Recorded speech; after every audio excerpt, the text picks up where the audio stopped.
1 minute. Is my audio coming through from the mic?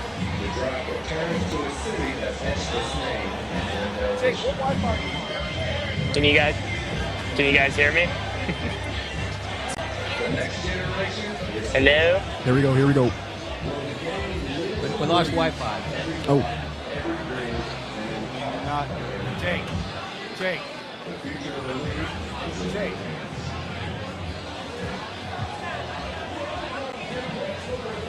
Do we need Radio St. Pete?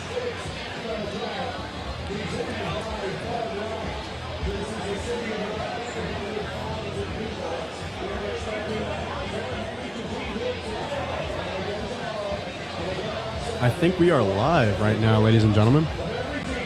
At least on YouTube, at least.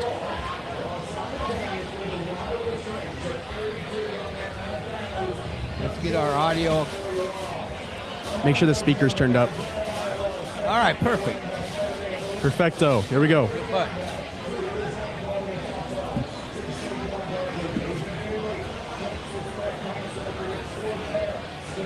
All righty. Good evening and welcome to the Shipyard Sports Connection 2026 NFL Draft Show production, produced by the Tampa St. Pete Sports Connection. We're on Sunshine 96.7 FM, Florida Sports Stream channel, RadioStPete.com platform, and we're video streaming right now on our YouTube channel. Brought to you by Coca-Cola Body Armor, Ice Pick Vodka, plenty of it down here at Fergs Sports Bar and Grill, Sea Dogs Brewery, and our parent company, Shipyard Sports Connection, and their social media form. We're live from Fergs Sports Bar and Grill, America's #1 sports bar, as voted by USA Today. I'm Mike Rickard, joined by Ray Kennedy, Tristan Kennedy, Jacob Magruder. I forgot to put Caden into the conversation, and don't worry, I'll give you plenty of love. Alex Reba, our resident expert analyst, and of course, this is our inauguration preview show as we continue to bring you more and more content on the YouTube channel.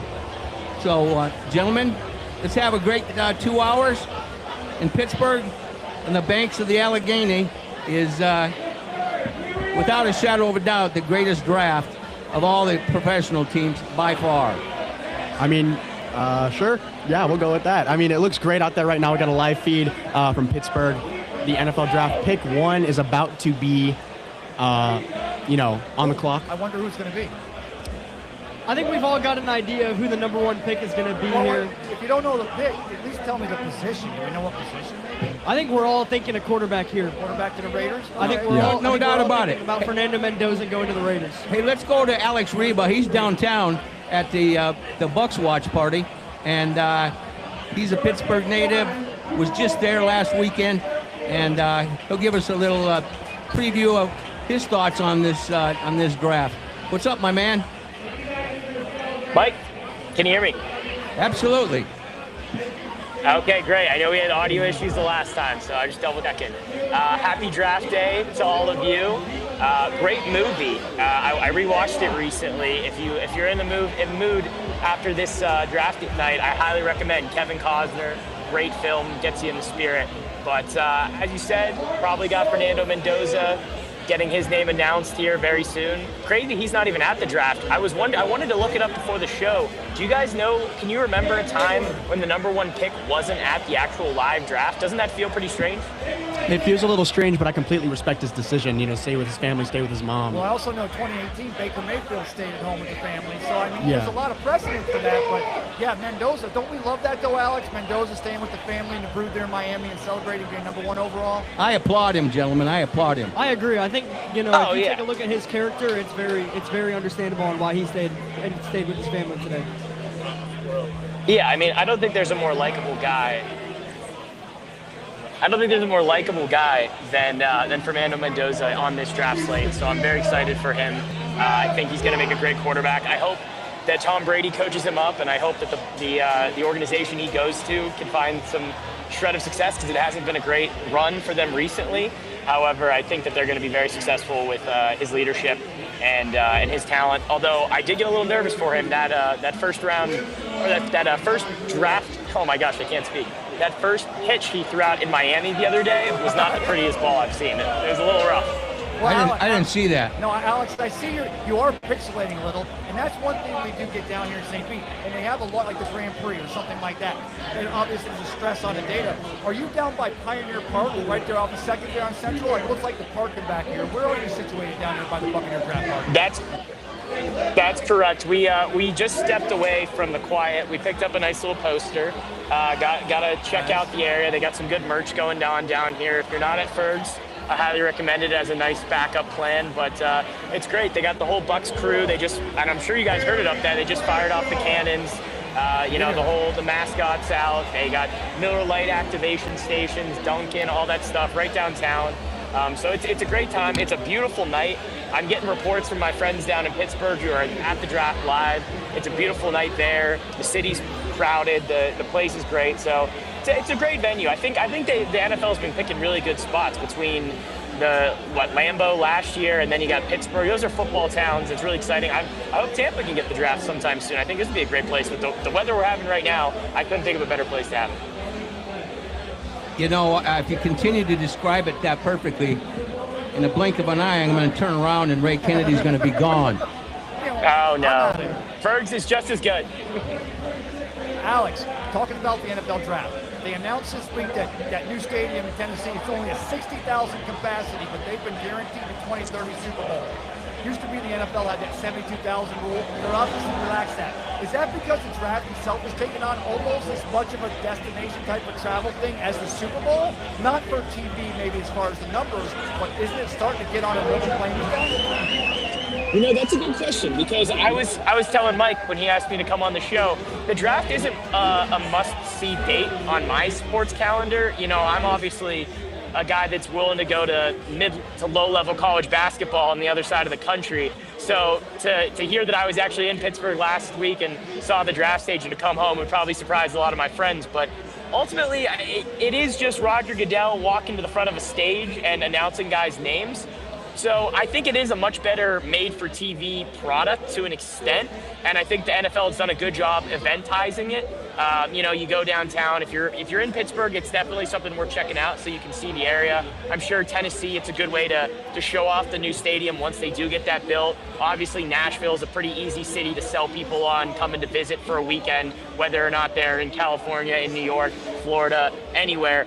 Pittsburgh, obviously a little bit smaller of a destination. I'm sure a lot of national people aren't exactly dying to get there. But if you're a Raiders fan and you want to be there when Fernando Mendoza gets picked or something along those lines, I completely understand wanting to make the trip out. And I'll be curious to see kind of moving forward, like you said, where they continue to host it. And they'll continue to try to find brand new stadiums to feature prominently as part of the new stadium push that a lot of these teams are having. And the Bucks are no different. I'm sure they're trying to push for their new stadium so they can get another Super Bowl as quickly as possible in the Tampa Bay region. And you talk about the destination, right? Because like you said, not must-watch TV. But the Super Bowl has the fans mostly predominantly of two teams, but everybody in football and the whole world celebrating. Whereas the draft, right, except for three teams, the Jaguars, the Bengals, and who else don't have a first-round pick, but the other 29 teams completely invested in this night, but ready to walk away at any moment necessary. But yeah, Goodell and the NFL is definitely doing a great job. Guys, you got a question for Alex? We got a little loose here in a minute.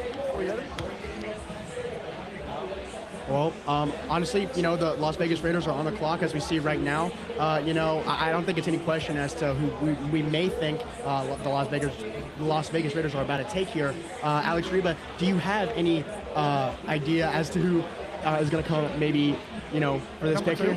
Number two? I don't want to make the bold assumption that you're going to, take Fernando Mendoza at pick one, but I feel like, yes, that's a done deal. Yes, yeah. No one's going to go against that pick. I think number two is as good a guess as anybody. I would say the most talented player on the board, Texas Tech edge rusher Bailey.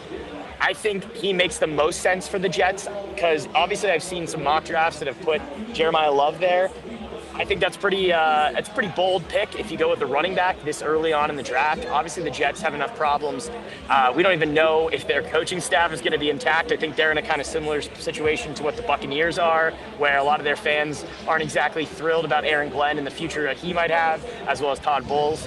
So ironic, Todd Bowles, obviously a former Jets coach, but that's a pick that I think there's going to be a lot of intrigue around, and seeing where exactly Jeremiah Love goes, because I've seen him as high as 2. I've seen him falling out of the top 10. Alex, I'm sorry to cut you off. Tristan has a question for you, but there's a lot of hugs, a lot of bro hugs going on in the draft room there in Vegas. So something tells me the pick is in. We're not going to have the announcement yet, but Tristan has one last question for you, Alex. Go ahead. The Tampa Bay Buccaneers have pick number 15 in this year's NFL draft. Who are we taking? That's the golden question. I can tell you they're not going to take a wideout because I think that's one of their strong suits. They have a good running back room. They have Baker Mayfield. So the offense is not where I'm expecting them to load up. I have seen some mock drafts having them take Kenyon Sadiq out of Oregon. As someone who watched him play a lot in the Big Ten this year against my Penn State Nittany Lions too, that kid is as talented a tight end as you will find. He is as hard a worker as you will find. I think him and Cade Otton would make a very dynamic duo for the Bucs out of their tight end room. But I also think they need to strengthen the defensive side of the ball. They have a lot of guys exiting. I think the cornerback room is weak. I think Levante David leaves a big hole, and the edge rush is their biggest problem. So if some of these guys fall, if they can get a guy that maybe was overvalued and falls to them, I think that's a position. I think they proved last year with the Emeka Egbuka pick that they will take the highest talent on the board, not necessarily the best need at position. So my only expectation is running back, quarterback, wide receiver, O-line. I think they're good on those positions. Anywhere else, your guess is as good as mine. Highest talented players, probably what they're going to target. Absolutely, couldn't agree more. You made some great points there, and the Las Vegas Raiders pick is in. Let's go. Not much drama here, boys and girls. One of the things that impressed me was, Tom Brady, and I kind of looked at. They both had similar talents and size, cerebral demeanor. Yeah. And he wanted Menendez, so I think that's a big portion of them making this decision, don't you? 100%. I mean, the Tom Brady aspect is kind of interesting. I still don't understand how hands-on he's allowed to be as an owner, given his ties to the NFL as the lead analyst for Fox with that crazy deal. He's got his fingers in everything. He does. I mean, I think he owns like a competitive speedboat racing team. I know he has a part ownership of an English soccer team. The flag obviously, TB12. He's doing the flag football with Logan Paul. I mean, he's Tom Brady. He's dating Alex Earl potentially. I mean, the guy's everywhere. So you got to respect the hustle. You didn't think he was going to go off into the sunset, Which is why I think we're all excited for the Mendoza project, because if Tom Brady is going to instill basically his football. Oh, here it goes. There goes the pick, Alex. Hold on. Let's go. Goodell does a great job here. Wow. Whoa, they went with Mendoza. Wow. I don't think anyone there is truly surprised. Fernando Mendoza was the absolute best quarterback prospect in this year's NFL draft. Going first overall to the Las Vegas Raiders makes perfect sense, I believe. We all thought that. Hey, and the Raiders lid matches his outfit. Yeah. So very color coordinated. And not only that, but the fact that his mother doesn't, I mean, she can't travel, but the fact that she is, in a chair and she doesn't get around, they made that pretty true when Indiana was winning the championship. The fact that even if that wasn't the case, the fact that he wanted to stay home with his people, I get that. The fact that moms, it makes it so much more comfortable for her. I think, Alex, you would agree. This was the only way to go for Fernando, wasn't it? Absolutely. Nothing but respect for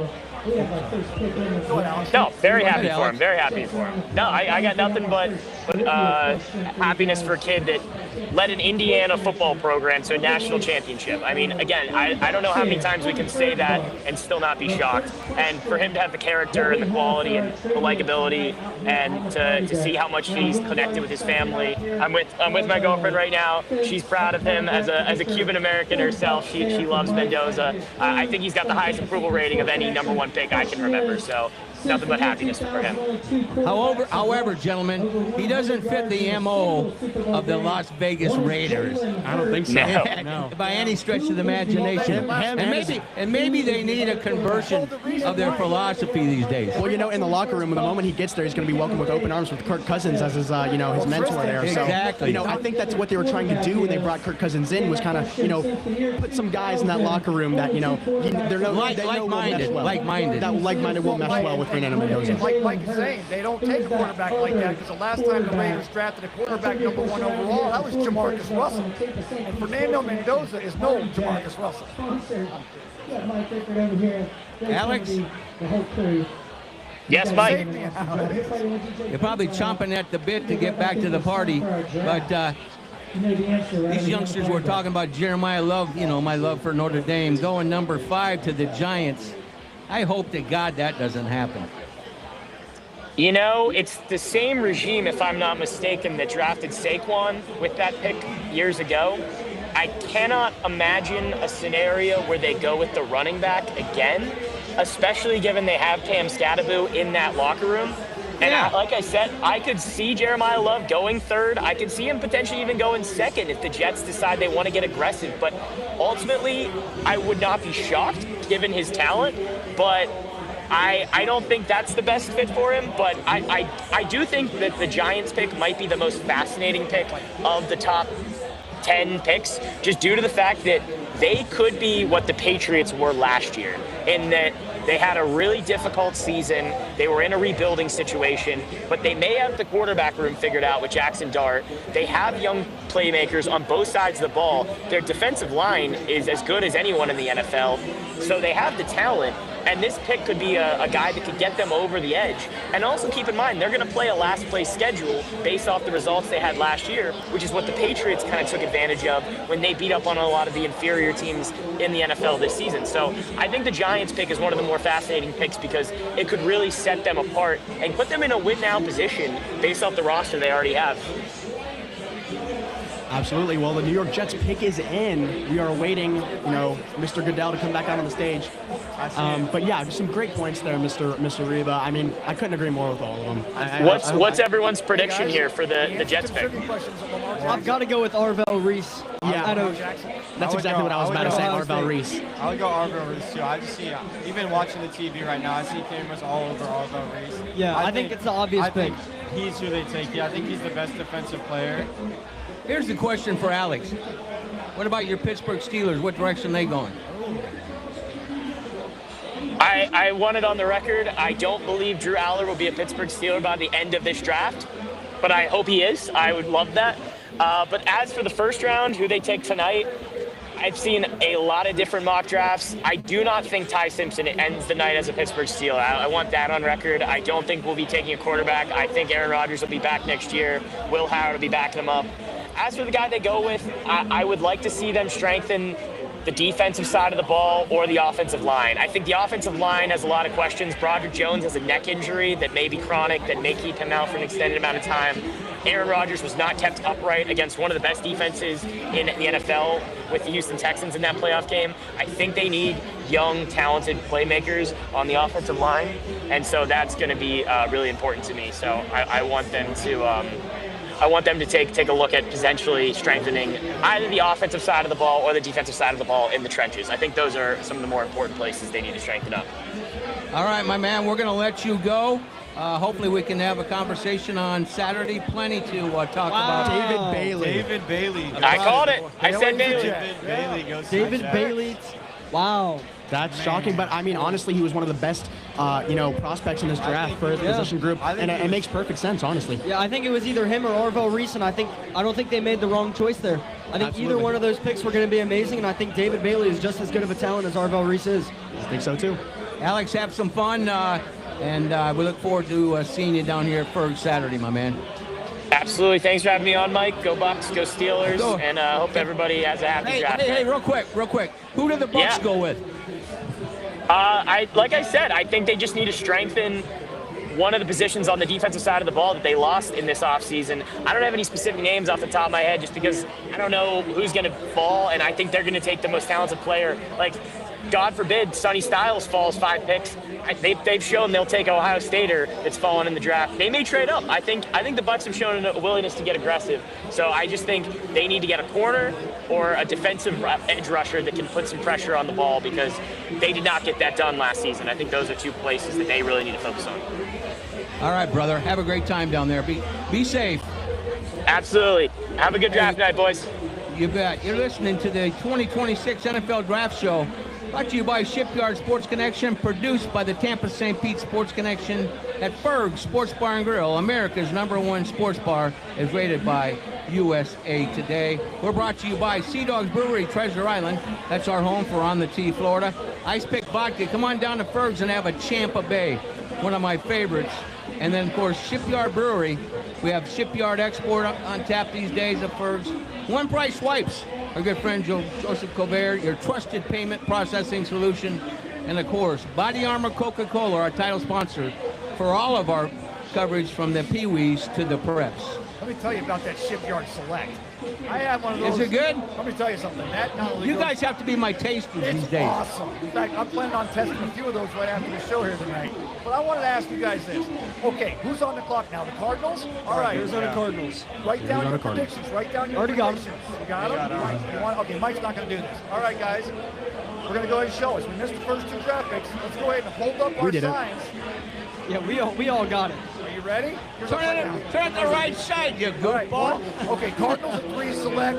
Who do you got? I got Arvell Reese. Arvell Reese. Arvell Jay? Reese. I got Arvell Reese. I got Arvell Reese. I got trade to the Bucks. This is the one. This is the spot. I got never Jason heard of Light. trade to the Bucks. What's he play? We're gonna, Yeah, what position is that? I got Jason Light calling right now because Arizona's got a, they're starting to go in the right direction, but they need more than just one piece. We're the edge rusher away from owning the South again and maybe making a run. This is the first place. I'm not saying it's going to happen. This is the first place that I thought that Jason Light might wrap up some picks and shoot for it. And the Cardinals may be willing to listen. I just don't see that happening due to the fact that, one, I just don't think the Buccaneers will be willing to trade up that high of a number to number 3. And also, I think if the Bucs were to trade up, they would trade up for the best edge rusher in the class. And I think David Bailey is that guy, and now he's gone. Yeah, Don't forget. and David Bailey, who I was just about to talk about, in 2025 had 52 total tackles, 32 solos, 20 assists, 14 sacks. I mean, this is a guy for the New York Jets that you absolutely do see a future with, for sure. Okay, I was going to say, don't forget, too, the Arizona Cardinals have 2 first-round picks. They're one of the teams with 2 first-round well, picks. that's why I flirted with the idea that they'd be willing to get some more picks. And I think I the heard- Cardinals are a team that could very well trade down here. I heard. The Buccaneers towel? We don't have one. I also, I Did heard. somebody say they won that one too? Because hey, let me ask you guys. I don't know. Sorry. We're giving away a Buccaneers towel. Hey, don't forget, somebody's going to get a weekend stay with me on the beach. No. She's got to be Punishment. a lot of money. We're giving out punishments. Let me ask you guys this, because I'm watching the draft like you guys are. 3 components of the draft that night. There's the green room, right? We love to see the players in the green room. Yep. Then you have when they come into the tunnel, they put the hat on with the swag in front of the drip screen, right? But then you got them walking on stage, either going to hug or maybe hit Roger Goodell. What's your favorite part of those 3 facets of the draft, or is it all together? I've got to say, personally myself, it's, when they get that call on the phone and they, you see the reaction of how they got drafted. I think, some guys get emotional, some guys, they get happy, and I think just seeing their reaction to getting drafted, I think that's got to be the best part. I think I'd have to go them putting on the hat. Like, I think, Cardinals also did. That's get the close pick for me. in, but Yeah. I think it's putting on the hat. Every time you see media stuff, when you see all that stuff combined, the first thing you're seeing is them putting on their hat or touching their team. You want to see, first thing you want to see is them wearing the merch to their team. That shows first time they're touching that. It shows a real touch for the first time with the team. That's an interesting take right there. I mean, it's true. It's the first time you're getting a picture with them with the merch, right? Unless they got like Tom Brady in a San Francisco 49er 8-year-old jersey for Halloween, right? The Arizona Cardinals pick is in. Honestly, just a real quick statement. My personal favorite is, the hug with Roger Goodell. Gerald McCoy starting it in 2010. That's where the tradition started. And honestly, I love Gerald McCoy, and I just love that tradition of them going Some up. people think Goodell has worn out his welcome. He's the tradition. Yeah. And that's all these young guys, even though he's older, these young guys want that hug, man. They want that welcome by the commissioner, El Presidente of the NFL. When you think of the NFL draft, I mean, there's very few images that pop up that are a hallmark of the NFL draft, and I think one of them is that holding the jersey that has the number 1 on it, for the first round with Roger Goodell. Yeah, exactly. That's a classic. I think it's one of the memories that, these young As Jim players Nance are- says, it's a tradition like no other. Yeah, I think it's something that these young players are going to remember for the rest of their lives. Well, without a shadow of doubt. But right, I take saw us in. Nick Saban talking today, and he said, this is a big day, but this announces it's time to get to work. Yeah. I mean, Roger it's Goodell great right now. getting drafted. Roger Goodell is stepping up to the podium as the Arizona Cardinals pick is in.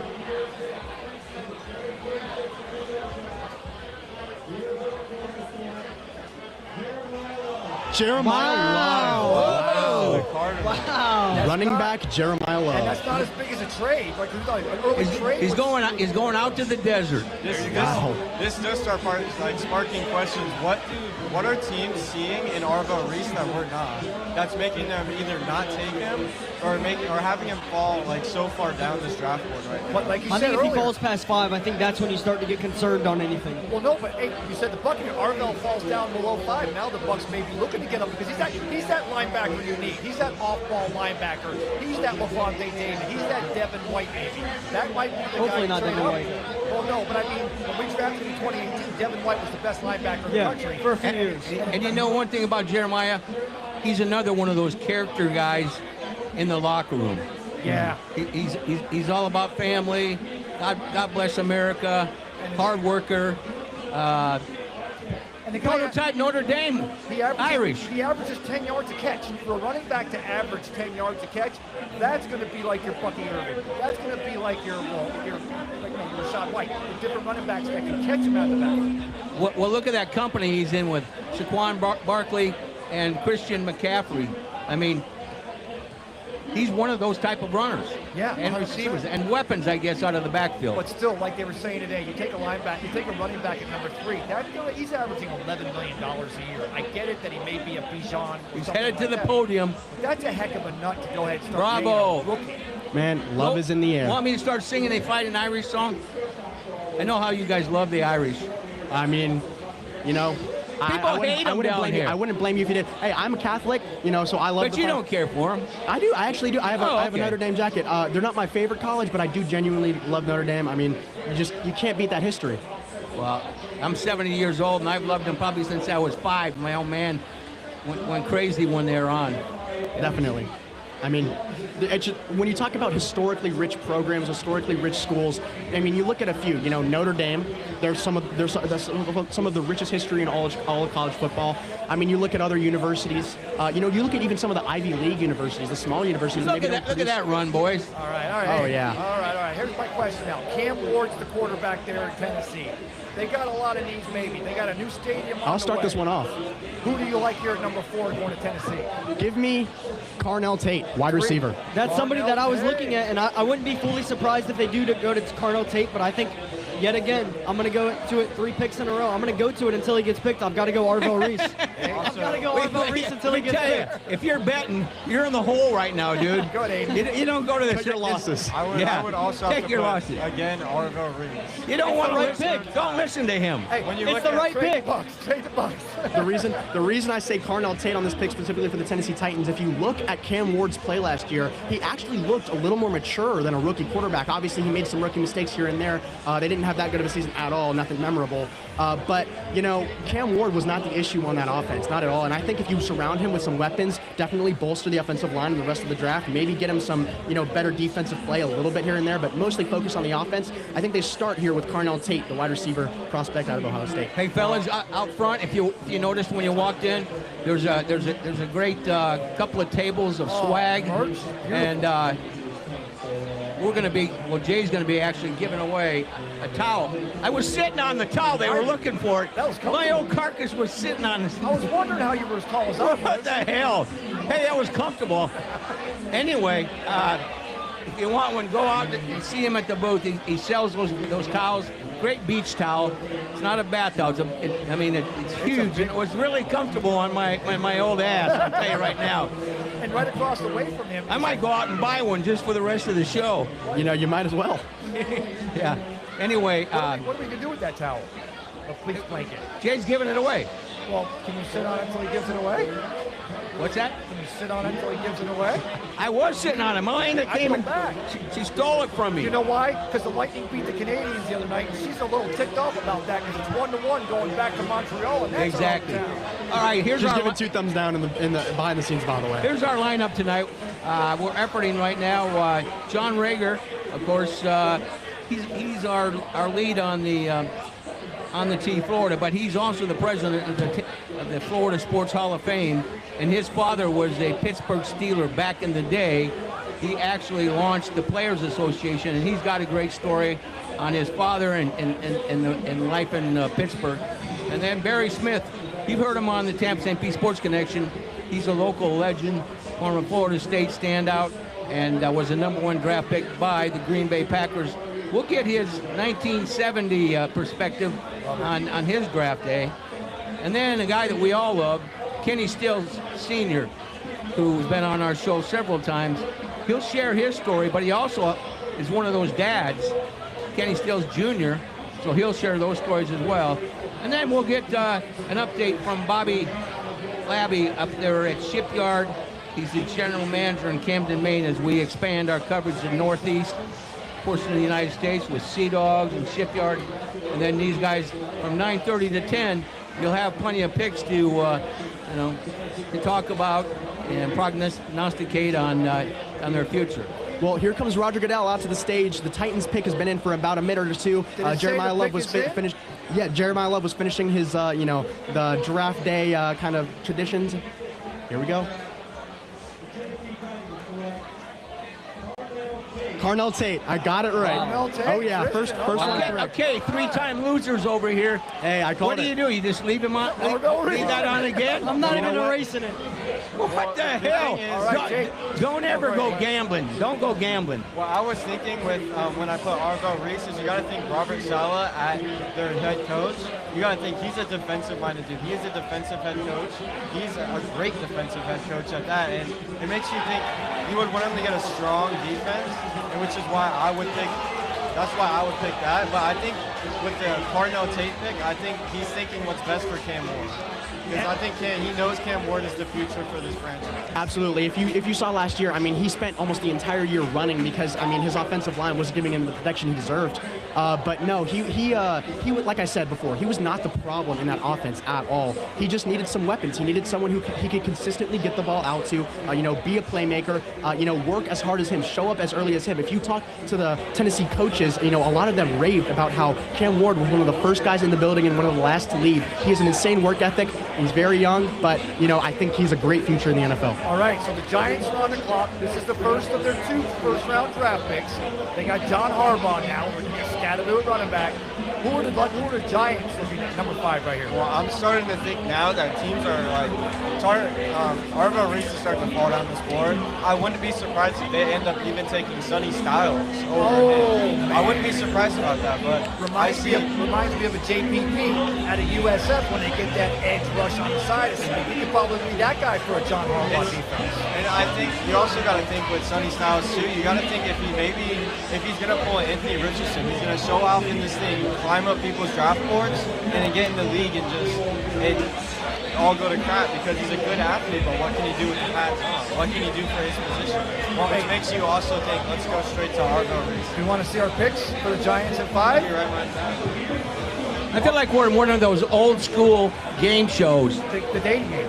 Dating game. Yeah. No. Behind door the number newlywed 3. game. Exactly. The newlywed game. Yeah. Your husband did this on our honeymoon. He got drunk and fell asleep. That'd be in the butt, Hey, Bob. I went first last time. Let's have someone go I'll first go who has not gone first I'll yet. go first. Hey, let the lovable loser go first. Yeah. These guys are Arvell Reese, I'm standing on it until God. he gets picked. You got to. Arvell This Reese, pick. This is the pick. when he makes it into the bigs, you're gonna despise him for the humiliation you got for an hour. Jake, even a broken clock is right twice a day. Hey, who do you got Giants at 5? I'm gonna switch it up from Jake. Actually, just kidding. I'm going Arvell Reese also. I don't see it. What is wrong with you two? I don't know if This is the pick. Tristan, Tristan. don't hold out on me. What do you got? I got to say, if you look at last year's play, I think Cam Scatterbo, if he ends up coming back this year, obviously he had a bad injury last year, he benefits as well as the quarterback from an offensive tackle, Francis Maigoa. Okay. Let me tell you something. Why not the can't you worst. guys take the lead from the big man? All right, you guys When we're ready? right this pick, you're gonna have to Are apologize. you guys ready for me? I took the Bucks part out, but I think this is a potential spot where the Giants. Their pick is in. Well, is it pick or drink? their pick is in. Their pick is in. By the way, just thought I'd let you know. It's been in for No, but continue. I'd like to hear what you say about how they're going to trade this pick. I'm interested. I want to see the idea. See What made you think they were going to trade this? No, I want to agree with what Tristan said about that offensive lineman going to the New York Giants. Well, I mean, if you look at last year, obviously Cam Scottibo's injury couldn't have been stopped by a better offensive line play because it was a freak injury. It was something that you can't control. But I do think that he benefits a lot coming back from that injury with more confidence if he has a young stud offensive tackle like Francis Magoa. He is an absolute stud. I think he's honestly the best offensive tackle in this draft. He's about 6'6", 326 pounds, give or take. Absolute dog. If you watch the film, it's all there. He never leaves a play on the field. Hey, Scottibo, that genius, did you see what he said last week? No, I did not. The CTE is not a thing. He just got I think creamed. that just proves CTE isn't. If you play in the NFL and you say CTE is not a thing, not only proves, like you said, Jake, CTE is a thing. Live here, World Famous Sports Bar Grill. Sports Connection over here in the party backstage, guys. If you want to check them out, check out that QR code. Just scan that right over There you there. go. Putting our There you go. guys. Got a QR code going on down here. And we've seen bigger Great job, Tristan. Thank you. Good job. Jay Davis, of course, is the Bulldog. he's the big dog down here at works for Mac and Ferg, and he does a superb job. He's the perfect guy to have on tonight as the DJ because he knows what we're trying to do, and we love it. And from the DJs to the servers to the bartenders to the back of the house, everything here at Fergs is top notch. You don't become the #1 sports bar in the entire United States of America. Fellas, I'm shocked that Ray's sitting next to me because out back tonight is line dancing. Country line dancing, Raymond. I was already out there. I learned the boot scoot boogie about an hour ago. I had a lot of time on my hands. All right, gentlemen, getting ready for the next pick.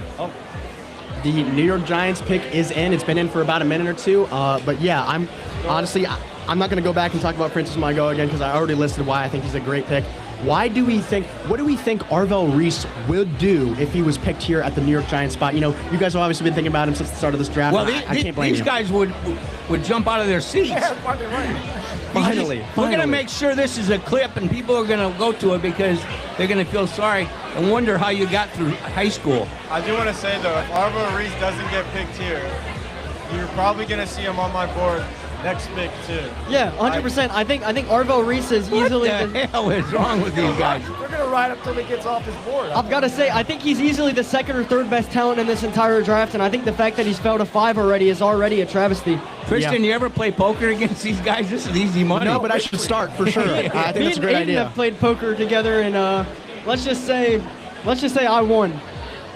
Yeah, let's just say that. No, I actually didn't. Was it? I don't remember who it was was that it, night. Was it strip poker? You're listening to Shipyard Sports Connection's 2026 NFL Draft Show, produced by the Tampa St. Pete Sports Connection. We're on Sunshine 96.7 FM, Florida Sports Streams, RadioSt.Pete.com, and of course, right now, thanks to Adam Fernandez and Melina, we also are on our YouTube channel, and as we expand our coverage of sports from the Pee-wees to the preps to the pros down here at Fergs Sports Bar and Grill. Every Saturday you can hear us from 11 to 1. The entire gang sitting here with me. We're brought to you by our good friends at Ice Pick Vodka, Sea Dogs Brewery, and of course Shipyard, Coca-Cola, Body Armor. And now, gentlemen, are they on the board? They are. The Looks pick is like in. They're they're- coming back. pick It looks is in. like There we go. we might be going into the shot of Roger Goodell coming off the stage soon. I feel like when you think about the Giants, though, they also got to think about they have that pick 10. They got to think Spencer Fond is not much further down than Francis Moraga. You gotta make. I agree with that. They think Yep. he's gonna fall. They gotta think that there's 2 good offensive tackles coming up, and you gotta remember, Arvo Reese isn't gonna fall out. Oh, here we go. Here we go. They're so desperate to be right. They're holding your breath, Mike. This is the one. I'm feeling it. I believe they're shouting. Roger I felt Goodell's it for talking the about last the 4 fans. picks as well, but I believe Roger Goodell's talking about the New York Giants fans standing next to him, shouting them out. Keep in mind, whoever they do take here, they also have the 10th pick in the Right. NFL draft. yeah, phenomenal general managing to get the 5th and 10th pick. I think that does impact who they go here. Absolutely. And that number 10 pick, that's the one. Can't you feel the drama in the room, boys? I'll tell you. I'm feeling Arvell Reese right now. Arvell Reese time. Well, guys, the reason why being down here first, you got the Buffalo just scored a goal. Buffalo is Sabres in the playoffs. You got the Yankees and the Red Sox. I guess the Yankees just beat the Red Sox. That stinks. That was another half a game in front of the Rays. Speaking of the Rays, Oh my gosh. I'm kidding. Here we go. Pick is being announced.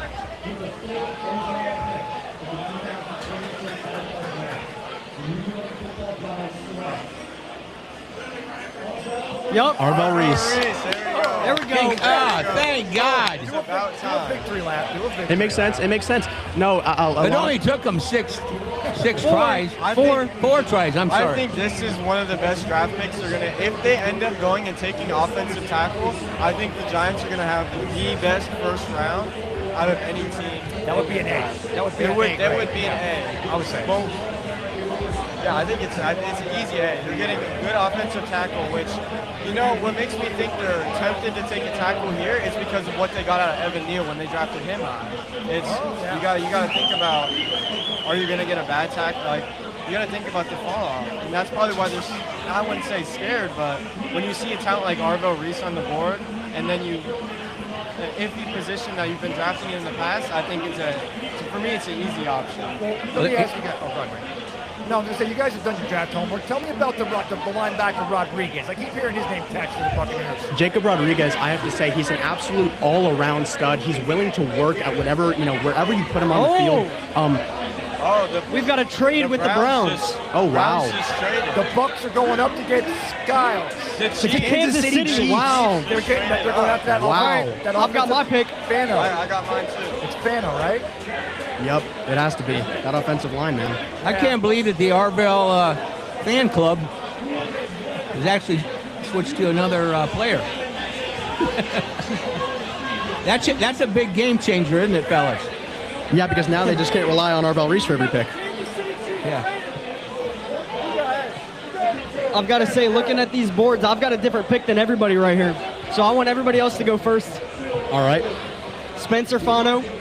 Spencer Fano over here as well. I got other tackle. I got Francisco Morales. But he's got the relationship with Andy Reid. He got like a connection. I do get Yeah. that. Which I is think why Fano would be available at pick 9, and I think I think it's a pointless trade-up if they are trying to go up and get Fano. Knowing Francis Malaga is higher up on the draft board than him, I think there's no point in trading up. So they have something that they want right Brother, so Fano was smokescreen, and that's classic Andy Reid. Smokescreen, and then he goes and gets exactly what he needs. I hate that guy. But what did the Chiefs trade to get this pick? Did they trade their 9th pick? I will say this. Yeah, for sure. They are trading up to go and get a wide receiver, Jordan Tyson. Well, another weapon for Mahomes. I think so. I think don't hate that. I think they're scared that the Browns were going to take Jordan Tyson with this receiver pick, and I like this. I think that's who they're going to take right here. Correct me if I'm wrong, fellas, but I think, didn't the Chiefs make a trade one of their defensive backs today?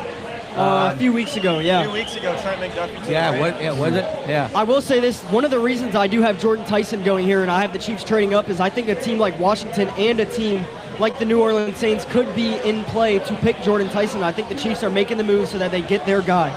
I tell you what, that's just, I mean, this is the kind of, this is what we want to happen, right? Because it does, even though the rest of the teams are still kind of slotted, you get that early trade, and then other teams are starting to get desperate. The Chiefs pick is already in now. I think they knew what they wanted right after. I just don't know, but I know that you need a tool. What's your opinion? I'm a closet Kansas City Chiefs fan because I've been to many games, even though I'm a Green Bay Packer fan. But I think they're putting all the chips in this year. They know that The clock is ticking on Mahomes. exactly. Yeah. Things are going to start getting way too expensive way too soon. Kelsey's last year. I mean, it's all out there right now. They need some young talent around If them. they have an answer on the offensive line. Because, hey, Patrick Mahomes, correct me if I'm wrong, did he finish the year on the injured reserve? That's what I was about to say. So Patrick Mahomes can have all the receivers in the country, but if he's on his ass and injured, he's not going to be doing Hey, it. That's Mike. what I was going to say. He's never. Oh, sorry, fellas. I think we're actually joined right now By Barry Smith. Hey, it's a miracle. FSU legend. First round draft pick number 22 by the Green Bay Packers. Ended up playing on the Buccaneers as a wide receiver in 1976. He's also the funniest guy in Tampa Bay. Go ahead, Mike. Give us flowers. He's our favorite guy. He, of course, is Barry Smith. Been playing golf all day.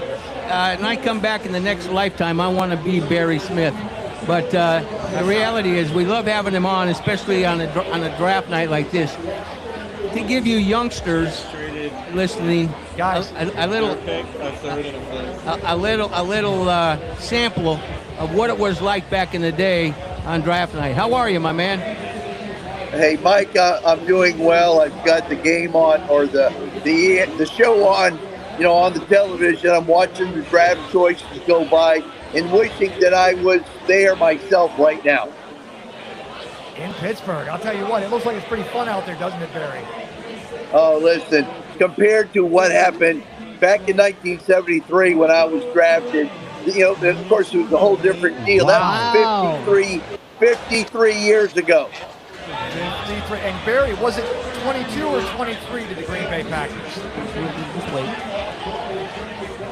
Say what? It's so loud in the background. Oh, sorry. I said, Barry, were you drafted at 22 or 23 there in Green Bay?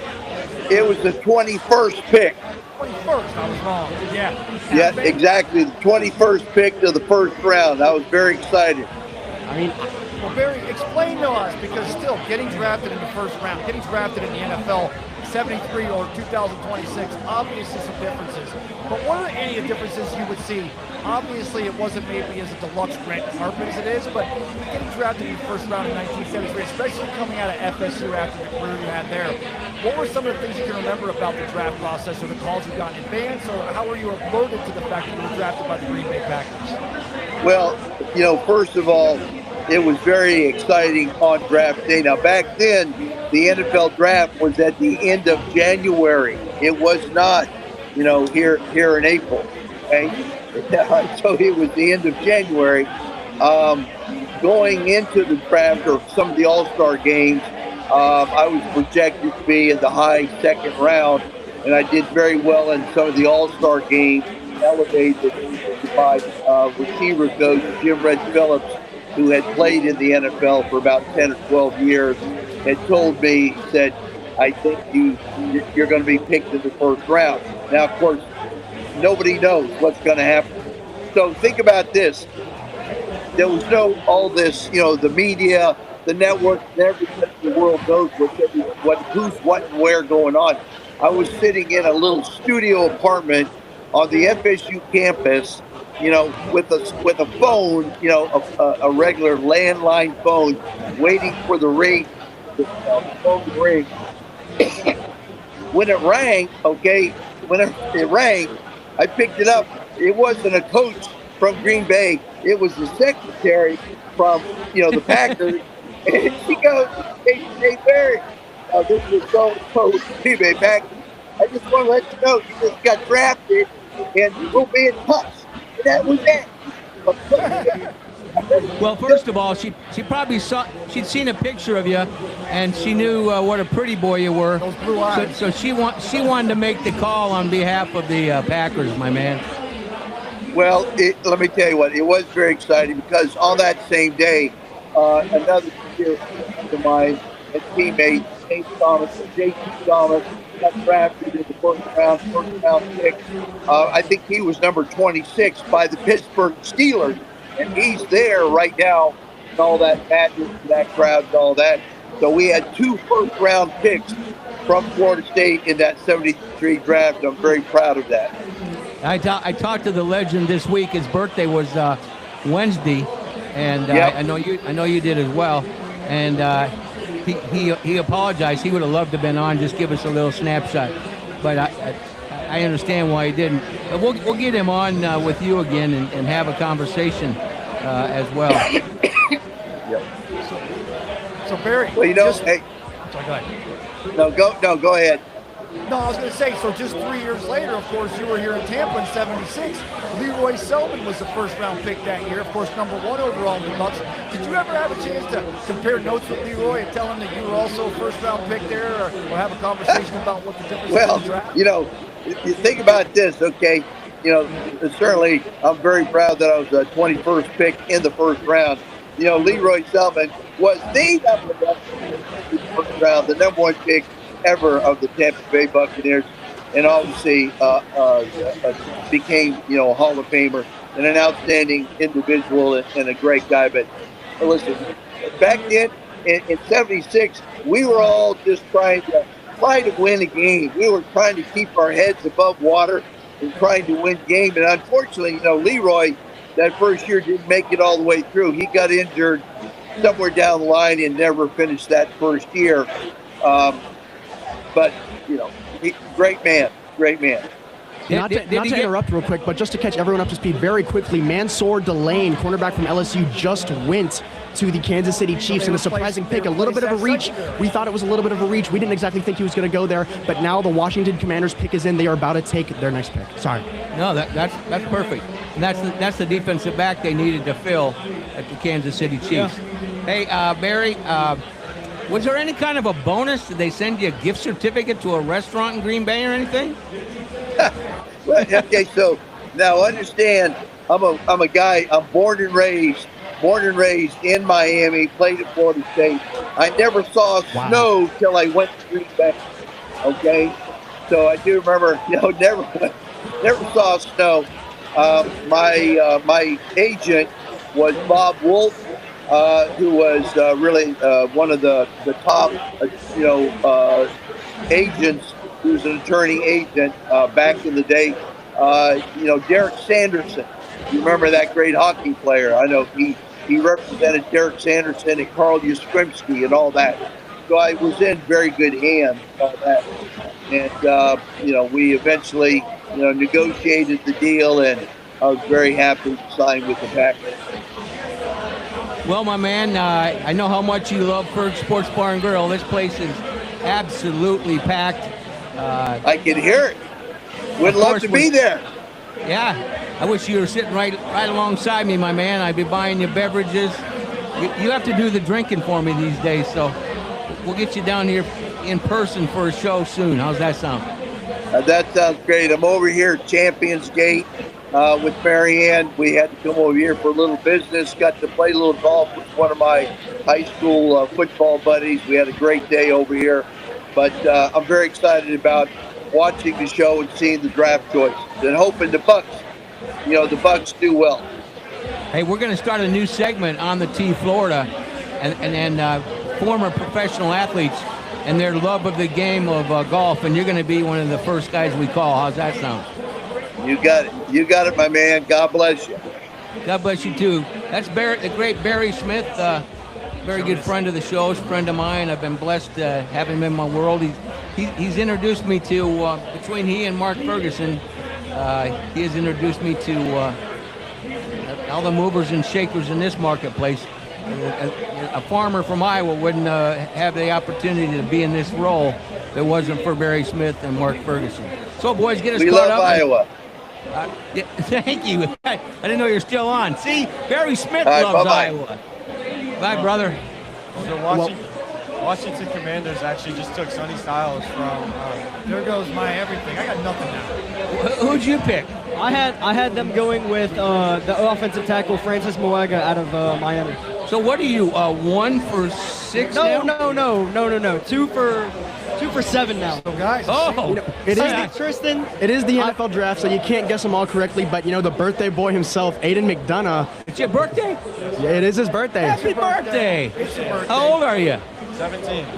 Oh my gosh! We got him in a sports bar. Getting old. But yeah, he correctly guessed Sonny Styles going to the Washington Commanders. I personally had Mekhi Lemon, the wide receiver. I thought they would want to bolster that wide receiver room. But the New Orleans Saints pick is in after the Washington Commanders just took linebacker Sonny Styles from Ohio State. What are your picks for the Saints? For me, I have them taking defensive back safety Caleb Downs. Birthday boy? I have them taking. I said him twice now, but I have them taking Francis Moaga. I know they've taken tackle, but they just added Travis Etienne. He's a good runner outside. Yeah. He's a good outside they've runner. had That's where he problems does on his the best. They got good in Kelvin Banks last year. I think they're going to try again. And I think that's who they're going to run off of this year is how good Travis Etienne can do on screens and how good he can do on the outside run. I hate to cut you short, but I want to bring in the 2 and 7. Hey, that's the Jake. same record as Tristan and better than Ray over Well, it's there. his birthday, so I'll leave him alone. Better than Tristan. What's your pick? I've got them going with That's Jordan not better Tyson. than Tristan. Are you? Yeah. What are you? I'm 1, and I've only got 1 so far. No, you've got That's we all got disappointing. Hey, we all guys. got first overall pick, Mendoza. Oh yeah, Mendoza as well. So Yeah, that doesn't even count. yeah, I feel like that shouldn't count personally. I could have got that. Yeah. Hey, it's a correct pick. Hey, Tyler Shuck. Tyler Shuck's your quarterback. You guys are not sports gamblers. Right? I mean, Tyler Shuck he had an offensive rookie of the year type campaign last year. But so he's your quarterback, right? Yeah. You got Kellen Moore. Not my quarterback. Your offensive coordinator, Kellen Moore, coach, right? yeah. He's going to go get a tight end out of Oregon for his Tyler Shuck quarterback, and that's going to mean something for the Bucs in the South because as opposed to what Pitts is doing in Atlanta, your boy down there in New Orleans, give him a tight end with that. So you have Kenyon Sadiq, the tight end, going before Mekhi Lemon, the wide receiver from USC. Because Sadiq plays he All right, also plays Fergs Sports Bar and Grill.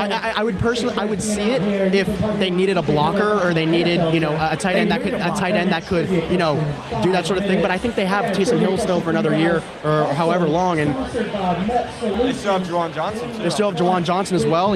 And so I honestly think if they go for a weapon here, they go to my last choice for the Commanders, Mekhi Lemon, the wide receiver out of USC. But I honestly think they go defensive back Caleb Downs. Let me take care of a little business, guys.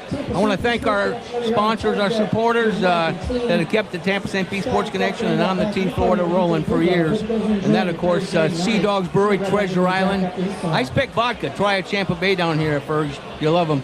It's Ice Pick Vodka, a little lemonade, and blue curacao. And I'm telling you, all right, Raymond knows this. I'm going to throw some Ice Pick vodka in my body. They're fabulous. Shipyard Brewing now with our Shipyard Brewing Sports Connection. Shipyard Exports down here. And what's the one that you just had and you love? Oh, Shipyard. Shipyard Select. It's on draft Shipyard down here. Select. Let me tell you something. There's not a better draft. And they got There's not a better beer on pumpkin spice as well. Yeah. And of course, Ferg Sports Bar and Grill, America's #1 sports bar, as rated by USA Today. Very proud of that. OnePriceSwipes.com, your trusted payment processing solution. Joseph Colbert. I don't care if you're a little retail shop out here with a table full of attire or your large restaurant. He's got the solution for your payment processing. And Body Armor Coca-Cola, working on renewing our agreement today, and they're the title sponsor for all of our sports coverage from the Pee-wees to the preps. All right, gentlemen, where are we going now? I just want to kind of catch everybody up on what the Chiefs gave up to move up to 2 pick and 6. 7. Yeah, what was that trade? What was the compensation on that trade? So the Chiefs gave up pick 9, a 3rd-round pick, and a 5th-round pick to move up to 6. So honestly, for me, I think maybe even if that is a reach, I think that's a very well-rounded package for the Chiefs to give up. Probably because he thought the Saints were going to go after that back, and they wanted to get, because they could use some safety back there, because the Saints have obviously had problems against the Bucs the last few years covering the receivers.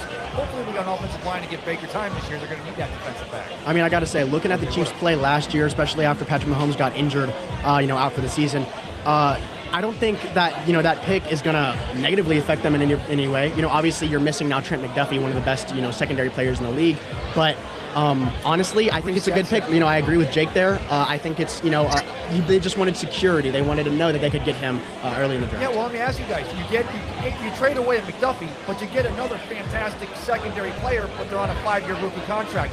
Seems to be like the Chiefs are doing stuff like that. Like they get rid of the DBs and then they go out and get the young. They recycle. Andy Reid figures he'll always come up the offense, but I mean, at the end of the day, they didn't have 2 tackles in 2020, and the Bucs won Super Bowl 55. You got to protect Mahomes. Gentlemen, we're going to bring Kenny Stills Sr. into the conversation. He's been on our show a couple of times, and of course, former Wisconsin Badger, drafted by the Green Bay Packers, played for the Minnesota Vikings, and he's got his own stories. But his son, Kenny Stills Jr., he's got some perspective there. What's going on, my man?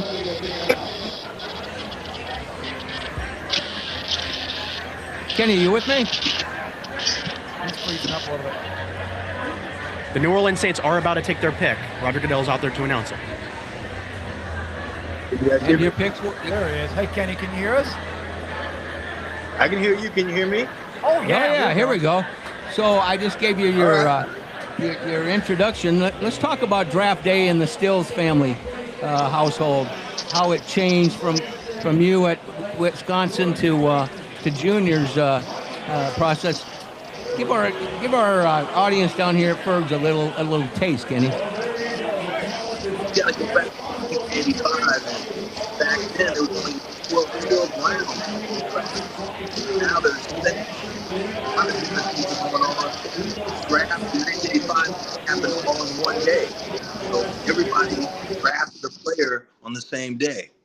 Can you guys hear me? Yeah, can you hear me? Yes, sir. I got you, Kenny.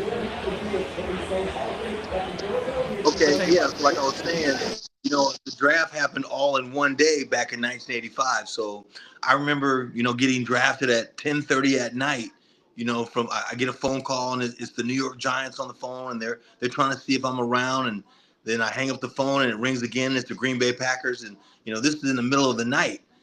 So it's not like it is nowadays with the draft. The first rounds today, then the next few rounds, the next few days. So a little bit different, but very exciting. My son the same way. That was cut back then at his time to 7 rounds, where, like I said before, it was 12. So there was a lot more free agency back then. In our era, you got drafted, you maybe got a couple dollars. Well, in this last era, the 2026 era, 2025, with only 7 rounds, a lot more free agency. My son was fortunate to be drafted in the 3rd round.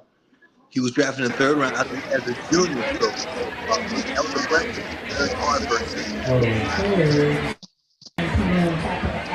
Hope you guys are enjoying yourselves. You've been partying with DJ Bulldog watching the NFL. I'll tell you what, Kenny, you talked about the fact, like when you were drafted in 85, it was all in one day. Were you drafted in the 5th or 6th round by Green Bay? One more trivia question. You guys got it loud down there. I can barely hear you. And then let me ask you, the fact that the draft now is over 4 days, it lasts a whole weekend. Is that because back in, years ago, they didn't make the money they make these days? There were a lot more planes that had to be made. There were a lot more jobs that had to be taken care of. And nowadays, if you're an NFL, you're in the NFL draft, you don't have a second job other than to take care of yourself and make yourself ready for the draft, do you? It's so true. Back then, the rookie minimum salary was $50,000. Today, right now, for this draft, it's $887,000, the rookie minimum. Some of these quarterbacks that are coming in this year, they're going to be taking a pay cut. Mendoza, those guys are going to be taking a pay cut because the rookie minimum for first round draft picks, I want to say is around 50-some million. So I think they can make $8 million a year. So some of these guys have been making that in college. So, but yes, there's a lot more money in the NFL nowadays. Jeremiah Love going, number 2 overall, right? No, 3. He went to Arizona. Jeremiah Love, a running back, now he's going to average between $9 and $10.5 million a year on a rookie contract. Is the NFL starting to head back to give the respect to the running backs, or is this just an outlier? This is special. It's very rare. I think they said the last time a guy went this high in the draft was Saquon Barkley. Jeremiah Love, he's got some special numbers. The lifespan, the career span of a running back is very short, so they haven't been giving running backs a lot of money. But you look at Jeremiah Love's his total numbers, his receiving yards and rushing yards makes him a special 3-down back. But when Kenny, your son, junior, Kenny still senior, was it Oklahoma Kenny went to? I'm sorry, Ken? Yes, Oklahoma. Yeah, Boomer Sooner. When he goes to New Orleans, that had to be a cultural shock for him at first. How long did it take him, or did he just get right in there because he was all about business, just like Dad, and just hit the ground running? Yeah, and we were very lucky. Drew Brees lived in San Diego. We lived in San Diego. We spent the offseason with Drew Brees every year, and their timing was just spectacular. Coach Sean Payton was the coach. Sean was the way he is, but Kenny loved to work with him. The guy was a brilliant mind, and they were able to use him to build a great career before he went on to Miami to play with the Dolphins. School there in California named El Camino. Who goes to a high school named El Camino, and was it not a fantastic school to be going to? Believe it or not, we won a lot of football games. My head coach, Herb Myers, in the High School Coaches Hall of Fame for California. A lot of great football players went there. It originally was named Oceanside High School, but the population was so big that they had to split the school in half. Junior Seau, Dokie Williams, J.C. Pearson, a lot of guys went to the NFL from there. But we split the school in 2. We were down the valley. We were the Valley Boys. They named us El Camino. And if you go back there now, my name is stitched on the side of the wall by the stadium there. And I'm very blessed for everything that they did for me and for Coach Meyer as well, for all the leadership skills that he gave me. Kenny, I apologize. Sorry to interrupt real quick, but the New Orleans Saints took Jordan Tyson, wide receiver, and now the Cleveland Browns have taken Spencer Fano, offensive tackle out of Utah. That's your first. I told you, right there. Well, he had it. First win for Tampa Bay Ray down there. So Kenny, do me a favor. Forgive me for being wrong. It's a little loud here. Your book, is it 6 weeks to college football, or what was the title of 30 your book? days. 30 days to college football.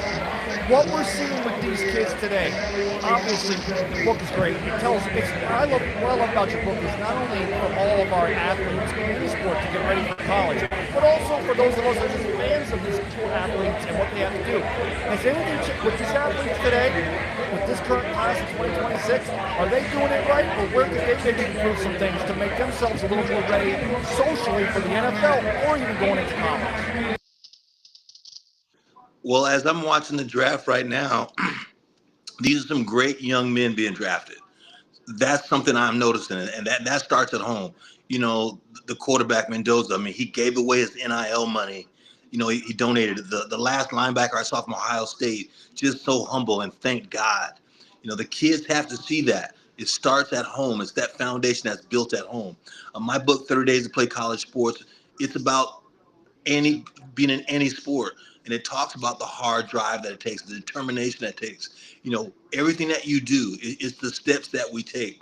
So these men in the draft right now, they're showing that, but they are special. You look at their wingspans, their 40 times, you know, their standing broad, you know, their grade point averages. These guys are 4 point. There's one guy went to Stanford and then he transferred to Texas Tech. He was a 4.0 student. You know, that's everything in the book that we talk about. So it's not. I didn't reinvent the wheel. I just put the stats there for the kids to see them. That's all.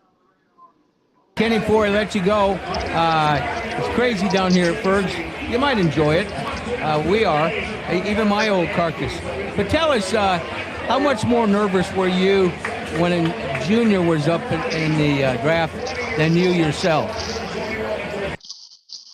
Well, believe it or not, since I had been through it, and it was a little bit different, like I say, the 12 rounds and the 7 rounds, and it was the next day for him. You know, it was daytime, the sun was out, so a little bit different, but I was blessed, very blessed. My son graduated college as a junior.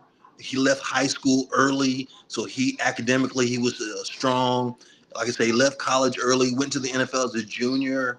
So we felt like we were in control of the situation. As we went along that journey, we felt very comfortable. He had done some amazing things in college, had a great coach in Coach Stoops, great leadership. And he was a young boy and he made mistakes along the way like we all do, but he learned from those to be the great young man that he is today.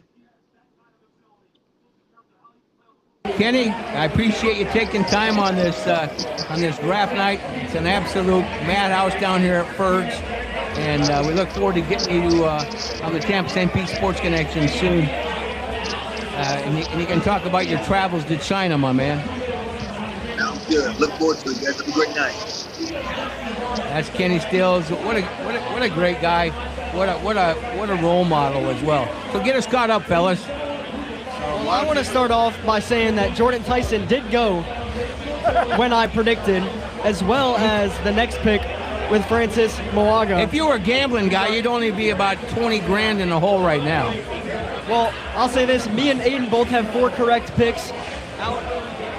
Out of the 10 Preston, picks, where are you at? He's at 30%. I took Francis for that last pick as well, so I got that as well. I had you got 2 wins? If we're counting Fernando, Francis, and I also had I forget who else. The one I got right, the first one. So you all got 4. I got 3. He's got 3. Me and Aiden both have 4. Birthday boy, you better suck it up. All right, guys, the Bengals are on the clock. No, Cowboys. Cowboys have just traded for the 11th pick with the Dolphins. Mm-hmm. And so with this pick, wide receiver. That's actually. I've got them going Caleb Downs. George Pickens just signed his franchise tag. And is not expected to be traded tonight. I think they need a safety so bad right here, and I think with Caleb, I think that's who they traded up for. I think they went up to get Caleb Downs. You know what? I think they did that knowing that the Dolphins were going to take the best player on the board, and the best player on the board is Caleb Downs. I actually completely agree with that. Like what you say, like for once I do agree with Nate. I mean, no, because It's your birthday. So far, fellas, what's the biggest surprise? Biggest surprise, I think, was the Browns taking Spencer Fanu. Yeah, over Moraga. I think that is. Is that going after Fanu? Are they telling him that they've got their quarterback? I think taking them. I think that's like a head coach perspective where they know something that like us like fans don't really know so much. They know something deep. It's almost comes down to a mentality thing. They know I don't know something why. about that player that we don't. Makes sense. Do me a favor. Tell Tristan to stick that mic down. So we got the Cowboys on the clock at number 10. Honestly, I think right here the Cowboys, I think necessarily they might need a cornerback more, but I think Caleb Downs is a far better player than Jamon McCoy is. So I think, just with that being considered, I think Caleb Downs is the right pick right here. But they still, Micah Parsons is in Green Bay. That's the reason why Dallas has 2 first-round picks. You don't think they're going to try to get some sass out there? I think they liked how Donovan Ezerique played last year, and I think he's going to play a bigger role with the Cowboys this year. And I also think they wouldn't trade up for an edge rusher because I guess maybe Ruben Bain could be in play here. I don't think that's necessarily I was just about to say Ruben Bain is my only other because he's honestly the best fit for the Cowboys right here, other than Caleb Downs. So I think it's got to be Caleb Downs, or I think it's got to be Ruben Bain. I don't think you can go offense if you're the Cowboys. Can we say at number 11 now that definitively, if both of those Miami Dolphin players are on the board at 15, the Bucs are probably going to go after one of those 2 players? If Caleb Downs is still there, I don't think we take Caleb Downs. I think if we see Ruben Bain on the board after these next 2 picks, I could see us trading up. I was going to say that. I think if it's there at 12 and 13, I think if you can get the right package, I think you 100% trade up. Obviously there were some questions about Ruben Bain, with the recent news that came out, but I don't think it's really any too earth-shattering of news. Every thing that's been going on, that's been talked about with Ruben Bain before this draft, hit the personal things. I think that's kind of gotten settled as of right now, and I don't think NFL GMs are quite factoring that in. I don't think so either. Yeah. I think, when you take a look at the, car accident thing, I think teams have known about this for a long time. It wasn't like he was drunk. It was just a freak accident. Things happen. Obviously, it sucks, but I don't think this is something that he's falling in the draft board for. Yeah. All right, you're listening to the Tampa St. Pete Sports Connection production of the NFL Draft. Round number 1, we're live from Fergs Sports Bar and Grill, America's #1 sports bar down here, 13th and Central, across from world famous Topicana Field. The Edge. I wanted you to come to Edge. Oh, we're the Edge. Anyway, we got our Cracker Jack panel of teenagers, very bright young men. We got Aiden, Tristan, and Jacob. Aiden's the birthday boy, and we're blessed by great sponsors, and of course, Shipyard Brewing and Shipyard Exports. Shipyard Brewing now, Sports Connection is our new launch. Buffalo Sabres. There's a few hundred hockey fans in here as well. It's shocking that there's a lot of people from New York here. I feel like people from New York don't come to Florida very often. Yeah, exactly, yeah. Well, it's also, I don't know what part of Florida you've been living in, buddy. Ice Pick Vodka's a big supporter of ours, has been for 3.5 years. Truly blessed to have Fred Forsley in our world as we expand our footprint to New England as well as all of Florida. And then, of course, Body Armor Coca-Cola. If you notice, Body Armor is starting to get involved in the collegiate world. They're the official drink of the NHL as well as March Madness. And we're blessed. We've been promoting them for 3.5 years. And the crazy thing is, Mike, it is not only the most healthy energy drink out there, but it's also the best tasting. We got here today, first thing you do is grab, we're at Fergs. We got access. Hand me one, I need one. This one's not, I won't throw it. I'll grab my own. But this is that beach mango. The last time I grabbed one during the show, I threw it on the ground and it spilled all over the set. I said Caleb Downs before. I could be regretting this in a minute here when the Cowboys pick is announced, but I'm actually going to switch to Ruben Bain now that we've talked about it. I honestly think Ruben Bain is better of a fit here than Caleb Downs because if you look at what the Cowboys were lacking on defense this year, it really started to rear its ugly head after the Micah Parsons trade to Green Bay. But even though Dallas has the best kicker in the NFL distance-wise, I still say they're going for a kicker with Hell no. Can we kick? Yo, can we get this guy off of the show? Like, I The don't. pick is I can do Caleb that. Downs. Wow. Well, Hey, I'm 5 for 11, Mike. My man. How about the birthday boy? Also 5 for 11 as well. I think when they traded up, I think it was almost obvious who they wanted. I think they knew Ruben Bain had a chance at going to Miami, knowing that he came from Miami. And I still think he will. I think Caleb Downs is a better overall player in the draft, better skill-wise player than Ruben Bain. So I think them knowing the Dolphins with their pick and the situation they're in as a team are just going to take the best player. Well, not only that, it's also a result of the NFC East, the division they play in. You got Jaden Daniels and whatever, and you think Washington's going to get a receiver for him. You still have Tyler Shuck and a new offensive lineman in New York, and then the Eagles and Jalen Hurts, the Eagles are together. I think the drafting of Downs is as much of a reflection of the division they play in being a passing division than it is even the Dallas Cowboys needing that position player. But they did need to definitely need the same thing. You're listening to the Tampa St. Pete Sports Connection on our YouTube channel, which we just launched about 3.5 months ago. I want to brag about Tristan real quick. He shot some video the other night when he was with his dad at the Rays game. Talk about it because it's absolutely it's exploding on our views on Instagram. absolutely. Well, it's just about 60K right now. There's a video. I mean, I'm sure everyone's seen it, either from the Sports Connection or someone else's angle that was at Tropicana Field on Monday for that Rays versus Reds matchup. But there was a bit of a streaker that ran on the field. Obviously, kind of clear up the definition of a streaker. If you look up Super Bowl streaker, you will find videos and pictures of people with clothes on. You do not have to be, naked to be a streaker. If you're at a sporting event and you're running on the field, they consider it a streaker. We were pioneers back in the 70s. Nothing but drop your trowel and run. Then get tackled, get all skinned up. But you know what? Who the hell wants Now- to tackle now- a naked guy? Yeah, exactly. But now, you can do it. People are doing it in full clothes because I feel like people just don't have that type of It's not the 1970s No, it's not anymore. just that. Everyone, the phones are everywhere, so everyone can record now. That's And it. Back in the 70s, there was one camera. But there's professional. It's professional sports. There was cameras on the field all times. It's just a different time. But yeah, the guy just jumped on the field, ran around for a little bit, and got mollywopped by a security guard there. Got what? Got absolutely mollywopped. I like that. Yeah, but hey, let's be honest. We were down 5-1. It was a bad game for the Rays. That was probably one of the most exciting parts of the night, other than our first, getting inside the field. And the crowd was behind it. I mean, yeah, the crowd was cheering very loudly, very ecstatic for that young man. The that only was thing running they could around be there. excited about. Yeah. But then Kyle Darling, what did he do? Mob what? What did he mob? What did it? Mollywopped. Mollywop. Yeah, that was Darling. So the Dolphins pick is in.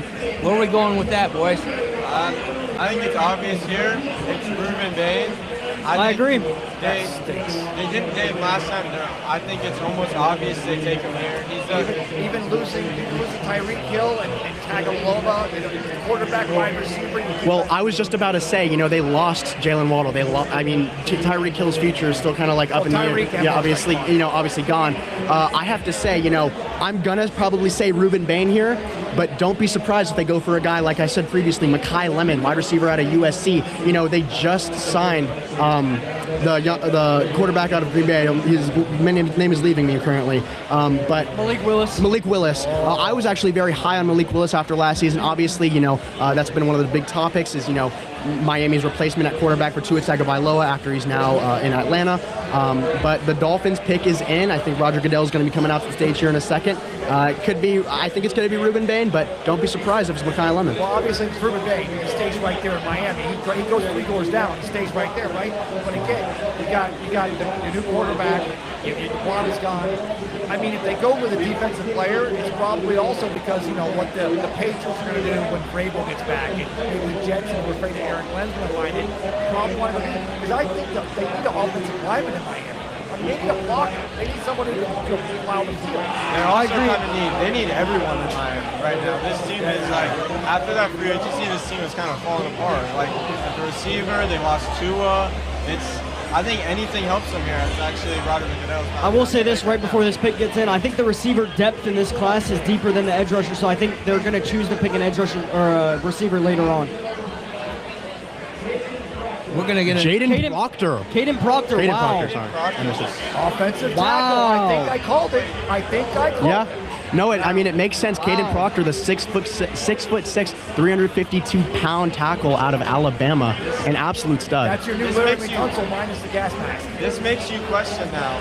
Will the Bucks make a move up to get Ruben Bain? With such a good edge rusher up there, you're only a couple picks away. You got to worry that some of these teams coming up might take. It's probably going to take a 3rd round pick and maybe a 5th as well from that. If you can end up giving that up next year, I think that's the right move. Well, you guys know the draft better than I do. Those arms, everyone says it's about the arms. I think it's about the heart and the motor. Those arms don't scare you. Bain's the best guy on the board if you're going to defensive line on the Bucks. You know, we actually had a pretty long-winded discussion about this on Between the Lines previously in our last show last Sunday.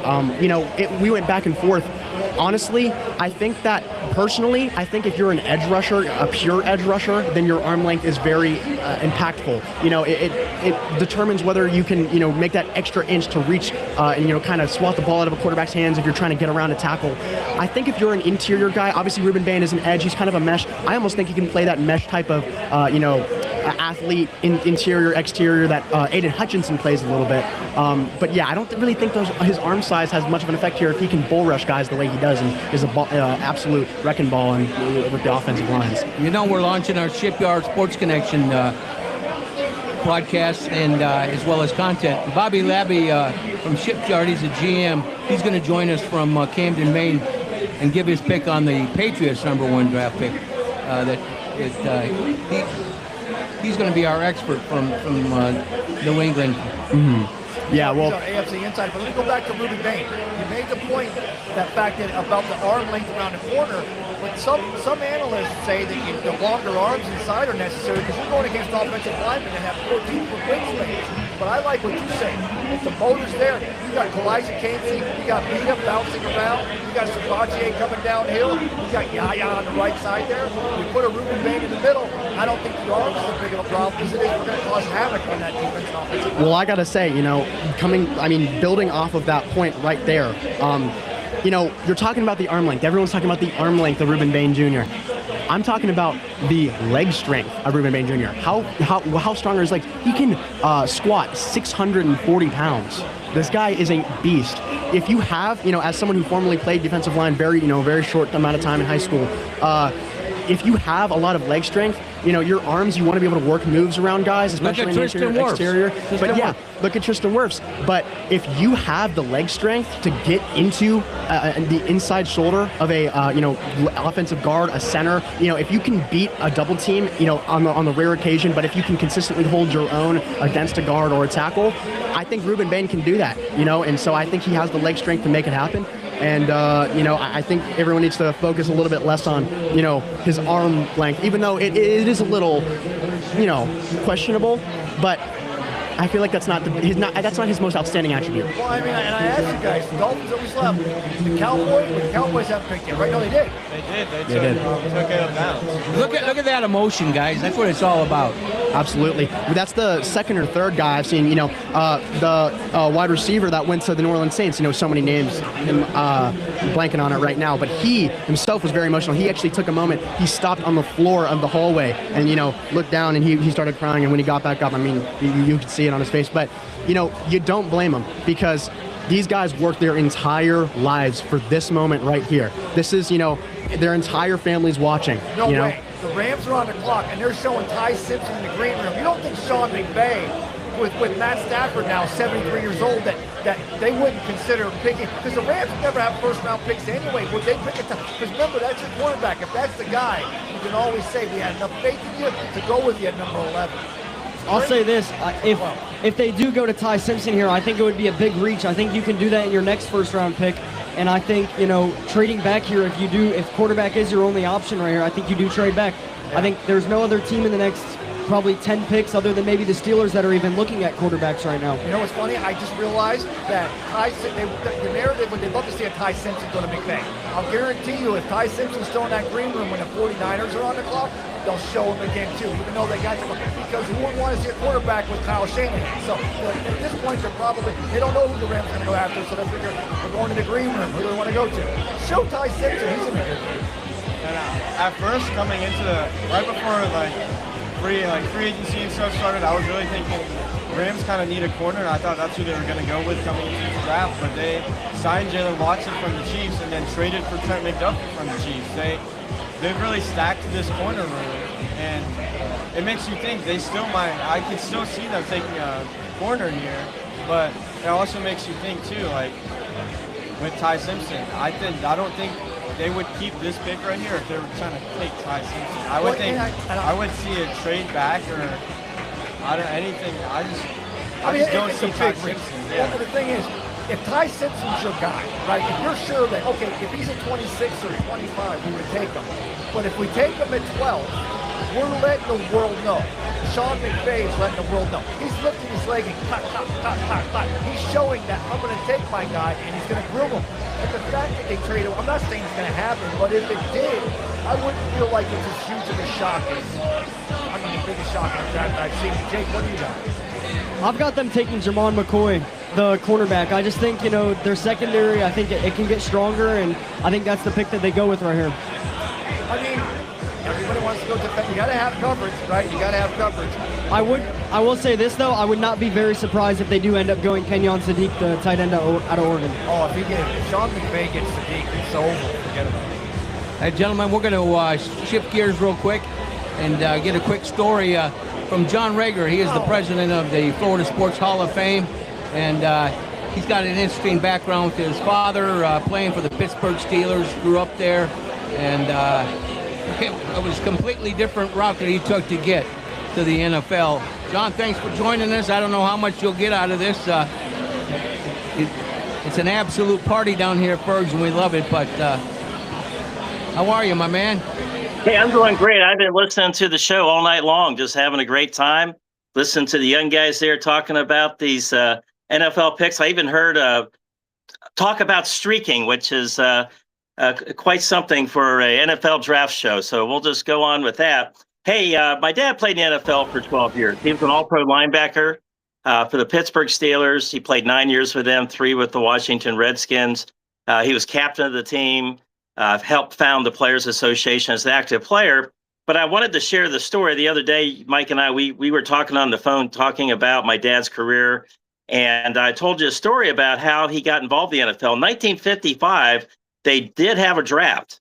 Okay. In fact, Johnny Unitas was part of that draft. And he got by the Colts and got cut and went to the Pittsburgh Steelers. So my dad got a scholarship from Lindsay Military Institute in Wheeling, West Virginia, to University of Pittsburgh. So he was on the freshman team in 1950. What happened was he hurt his knee like 3 games in, and they had a rule in the NFL then, not today, but in those days, you had to wait till your graduating class finished up before you could go into the NFL. Well, my dad never played college football ever again. In fact, he worked 5 years at a gas station, and he was working a bunch of odd jobs. My sister was born already by that time. They were sitting in an apartment complex. One person had a black and white TV, and they were watching the Steelers play. And somebody said, "Hey, John, they're so bad, you could play for them." My dad actually reached out to his coach, Etz Ryan from Lindsay Military Institute in Wheeling, West Virginia, and he called the coach, who was Walt Kingsling at the time in 1955, and said, "Hey, give John Rager a tryout." My dad walked on and made the team, played 12 years. And so he didn't have to go to the draft, but it's an interesting way to get onto the NFL. And a side note, 2 side notes. One, he bought that gas station when he became an active player. Of course, he gave 2 tickets away every week. So, I've got the Steelers mug here to show everybody, but there's something I want to show you just for props, just for fun. It is a draft. I got a bunch of these. Here's a game ball from the Steelers. Bobby Lane's name's on it too, along with my dad. But my dad told me a story when we moved to Tampa. And we had a restaurant. My dad went to the first Buccaneer tryout. He was about 45 years old. He just went to watch. And he said, they're so bad he could play for the team. And I remember the argument my mom got into with him. Like, you can't go do that. Well, guess what? My dad says, we're Bucs fans now. We're going to root for the Bucs. I said, Dad, you're one of the top 100 famous Steelers. He goes, no, son, we live in Tampa Bay and we are Bucs fans.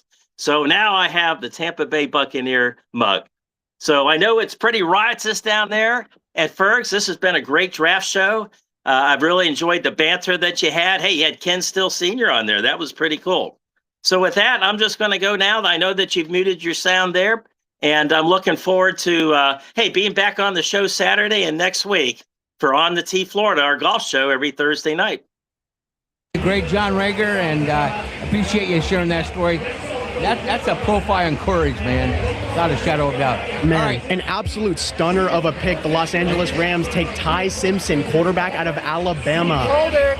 It was predicted late today that he would probably go in the earlier rounds than initially projected. A lot of guys had him at 32nd or even falling into the second round. Guys, the most important thing about that, Tristan, is I was afraid, Is that you were right? No, I was afraid that Baker Mayfield hasn't signed an extension with the Buccaneers because he was thinking about wanting to go back out to L.A. With Ty Simpson now in L.A., Baker Mayfield signs it. It wasn't because Baker Mayfield just had his second child in Tampa Bay. He has routinely talked about how much he loves it here. I think that he would actually work to try to get a contract restructured here rather than look at other options, other places. Sure, LA is a big market city, but, he doesn't even have a secure position there. I think Ty Simpson, a young guy developed under Matt Stafford. He's impressionable. He can be developed. Perfect fit. I think he's an absolute perfect fit. I think he's very similar to Matt Stafford in the fact that he's great in the pocket. So what you're saying is that Mike Evans to Frisco. Mike Evans didn't go to Frisco because the Bucs suck and he's got a chance at a trophy. He just moved on. The Buccaneers are still a team worthy of a Baker Mayfield. Nick Saban said today that his hope for this young man was to get in a situation like this so that he could get mentored versus being thrown to the dogs. And it's ideal, as you said, the Rams, great franchise, great head coach, and you got a great starting quarterback in front of you that's going to work with you. He's not going to be concerned about Ty. He's going to need nurturing. Absolutely. 2 quarterbacks taken in this draft. The first one, Fernando Mendoza, taken first overall. He's being mentored by Kirk Cousins, the highest paid quarterback of all time in Las Vegas. Now we have Ty Simpson behind, Super Bowl champion Matthew Stafford. Obviously not this last Super Bowl, but a Super Bowl. If you want a guy to develop you, or help develop in the process, as a young quarterback coming in as a freshman to the league. I mean, Matthew Stafford's really the best guy for the well, and the bottom line, it's an opportunity for this young man, to be said, to grow, and that's a perfect fit. That'll be the last quarterback picked in the first round. I agree. Yes. Agreed? I do want to say this. Ty Simpson is a guy coming into the draft that I thought might have gotten picked higher than some thought. I thought a lot of people thought it would be, a late second round pick.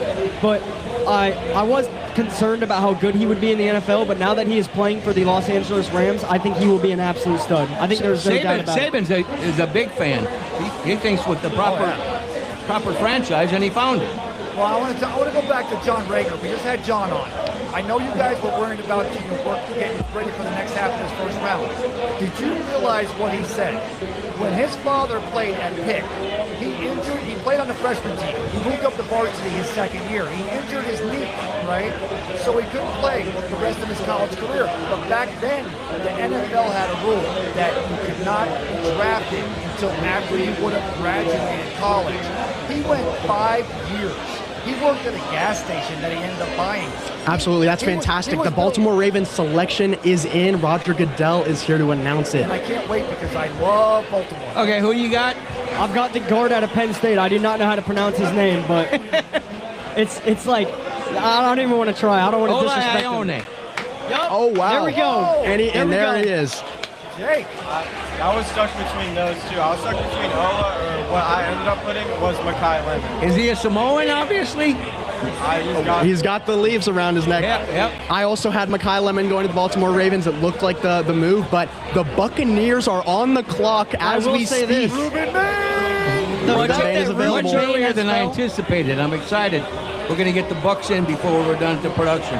Is there anybody else, guys? Ruben Bain, Marisol, both good, but Bain's obviously the better of the two. Is there anyone else on the board? I will say this. Do not be surprised if we see a C.J. Allen right here. Yeah, no, I mean, you need a linebacker replacement for Levante David, obviously the longtime linebacker that is now retired. You hate to see him go, but also you really don't, because if you look at guys in the NFL currently in this last season, there is not an individual worth a retirement, a nice long retirement, more than Levante David. He put in his hours, he put in his work with the Tampa Bay Buccaneers for the 14 seasons he was there. I mean, really, what else do you want out of a guy like Levante David? I mean, a hallmark of the organization. But here the Buccaneers look to bolster their defense, hopefully, I would say. Hey, let's do this. Let's write down the position. Let's forget the player. Give me the position. You already told me. No, I think we're going to go for it. I believe, I think it's going to be an edge rusher, and I don't think it's a question of which edge rusher. I think it's 100% going to be Ruben Bain right here.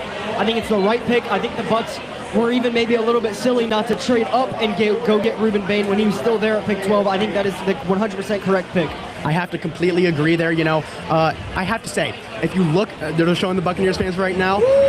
I have to say, if the Buccaneers were to not take Ruben Bain here, the backlash with the Bucs or the fans would be, unless I think the only justifiable other pick you can go right here is C.J. Allen, and I still think Ruben Bain is by far the better pick. More importantly, I want to see Warren Sapp. What Warren Sapp says about Ruben Bain. I'm not saying the two of them have a relationship, but Warren Sapp, of course, he came to Miami. He's been the coach of the defensive line in Colorado. But Warren Sapp, I would like to think that you get a Ruben Bain in Tampa Bay. You'll see Warren Sapp. You'll see him make a statement tonight. But maybe you'll see him down the road coming in and working with a Bain, teaching him how to come up to Tampa Bay from Miami and to get that jig started. Absolutely. Warren Sapp, hallmark of the organization. But I'm actually more excited to see what Gerald McCoy says about him, because he's in the building frequently. He is in the Buccaneers building. He's, coaching up the guys sometimes. Maybe not coaching, because you're not really allowed to, coach things if you're not part of the organization, hearsay.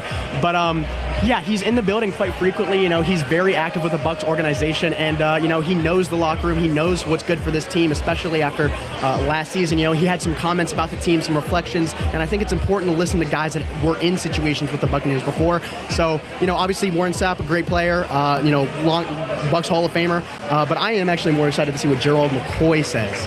I do want to say this, I think right here, it is no longer a possibility that the Buccaneers go with Kenyon Sadiq. I think a lot of people, if C.J. Allen was off the board, if Jermon McCoy was off the board, and if Ruben Bain were off the board, I think if the top two defensive players at every position were off the board, Kenyon Sadiq might have been the right pick, but you can get the second best at any position right now. Well, right now, is Jason Light fielding, they go to commercial.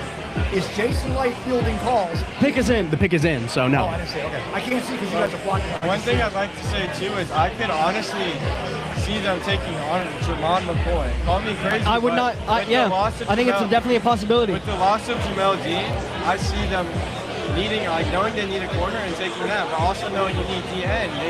They signed Muhammad Al-Qaim Muhammad, earlier in this free agency. They signed the linebacker. So that makes you think they haven't really made too many moves signing corners. They signed a bunch of lower practice squad type of corners, but they haven't made the big move, which makes you wonder, maybe they draft one here. But in my opinion, I think it's obvious that you take Ruben Bain. He's one of the most explosive D linemen that is left here. Obviously, Tristan talking about a squad. I think he's strongest. And that's what you need. You needed to find your Shaq Barrett replacement. You can't do it with a 73-year-old JPP. You can't bring a Shaq back in again. You gotta get that answer. And Bain plays from the left side, so you still have Yaya. You still have Kalijah and Vita working in and out and blitzing. You gotta get that left side. I think that Bain he can play for both sides, but I think he becomes predominantly a left side rusher. I think Ruben Bain can play anywhere on the team. Maybe the right side. Yeah. I think he could play inside, give him outside, the right side, left side, put him anywhere. I think he can play any of those positions perfectly fine. He's got the size, he has the strength, he still has the speed. Obviously, people are going to talk about his arm length, but I don't think that's a problem when you look into how good of a player he is compared to what players are left on the board. I think with a Ruben Bain pick here, that enables Todd Bowles so much to get so much more creative with his defensive scheming because, he has the pressure on the D-line. He's able to not only get pressure, but secure, hopefully, some sacks throughout the season. Here we go, boys. The pick is in. I do want to say this. I think the Bucs' depth right now at edge rusher is fine. I just don't think they have anybody caliber enough to be a starter. I think Anthony Nelson is a solid depth piece. I think University of Iowa. Yeah. I think you've got David Walker, 4th round pick last year, who you can't count on him as a starter, but I think as a depth piece he's perfectly fine. I think Yaya Diaby is a caliber starter in the NFL. He's not a superstar, but he's a starter. I think you go and you get that second starter to round out the line. And I agree with you. He's not going to blitz less. That's Todd Bowles' DNA. Yeah. But instead of blitzing to try and affect the quarterback, you got Bain causing mischief. Now you're blitzing to get there and 100% knock him on his ass. Yeah. That's why you got to go after that pressure. That's why Ruben Bain Jr. is the Buccaneers picking number 15. It makes it to where you don't need to send 6 guys in order to get pressure. It makes it to where you can send 4, still get that pressure, and then also play laid-back coverage. But when you send 6, it's a jailbreak, and that quarterback is going down. Here we go. Roger Goodell is stepping up to the podium. Let's take it in. Let's take it in.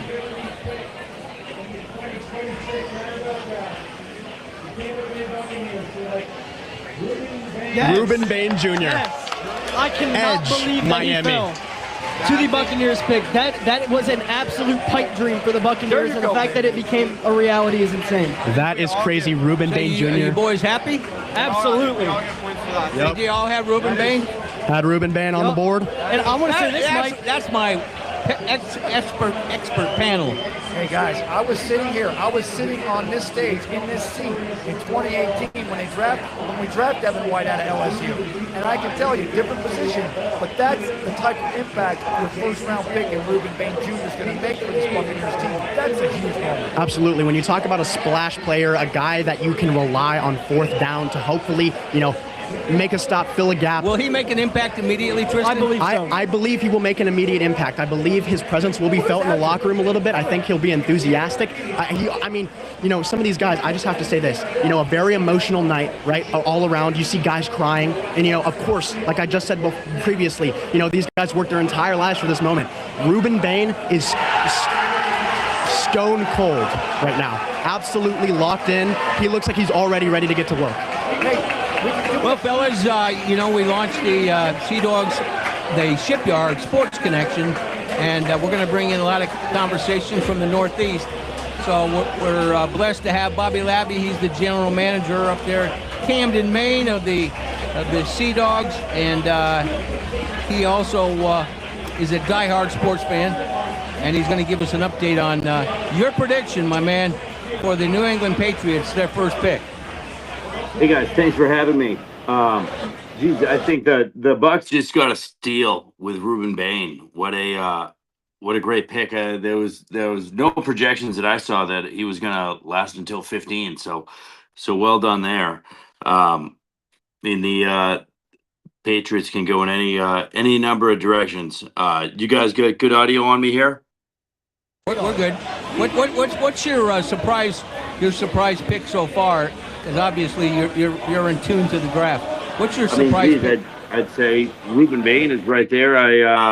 Jordan Tyson was the first one off the board for wide receivers, and that's something that's going to be interesting for the Patriots. I think that's going to be if we see the Eagles take a receiver at 22, that's going to be a little more telling with a worst kept secret in football that the Patriots may be going for A.J. Brown at following the June 1st deadline.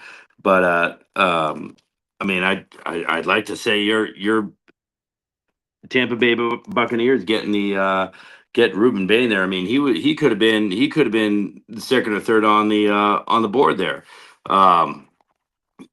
So you guys crushed through that one, and Patriots can go in any number of directions, and it's going to be interesting. I'd say right now, Ty Simpson going to the Rams at 13. They've already got Matt Stafford, but obviously he's going to work behind them for a year. There's a lot of moving parts here. There's a lot of things happening. What's crazy about that Ty Simpson pick is that he's got the year behind Matt Stafford, so he's going to learn. And he's a little unpolished, but he's got great reads. He's got a great way of throwing that football. But I want to go back to your Patriots. You guys, you lost to the Seattle Seahawks in the Super Bowl. You're right back in there. What are your needs? Go to the biggest needs if you're looking for your Patriots there at number 31. So strangely enough, for a Super Bowl team, we've got a lot of needs. I mean, number one from everything I'm seeing is edge rusher. We could do a little bit extra at a corner. Obviously, we have Carlton Davis. Christian Gonzalez is one of the best in the league. We're good there.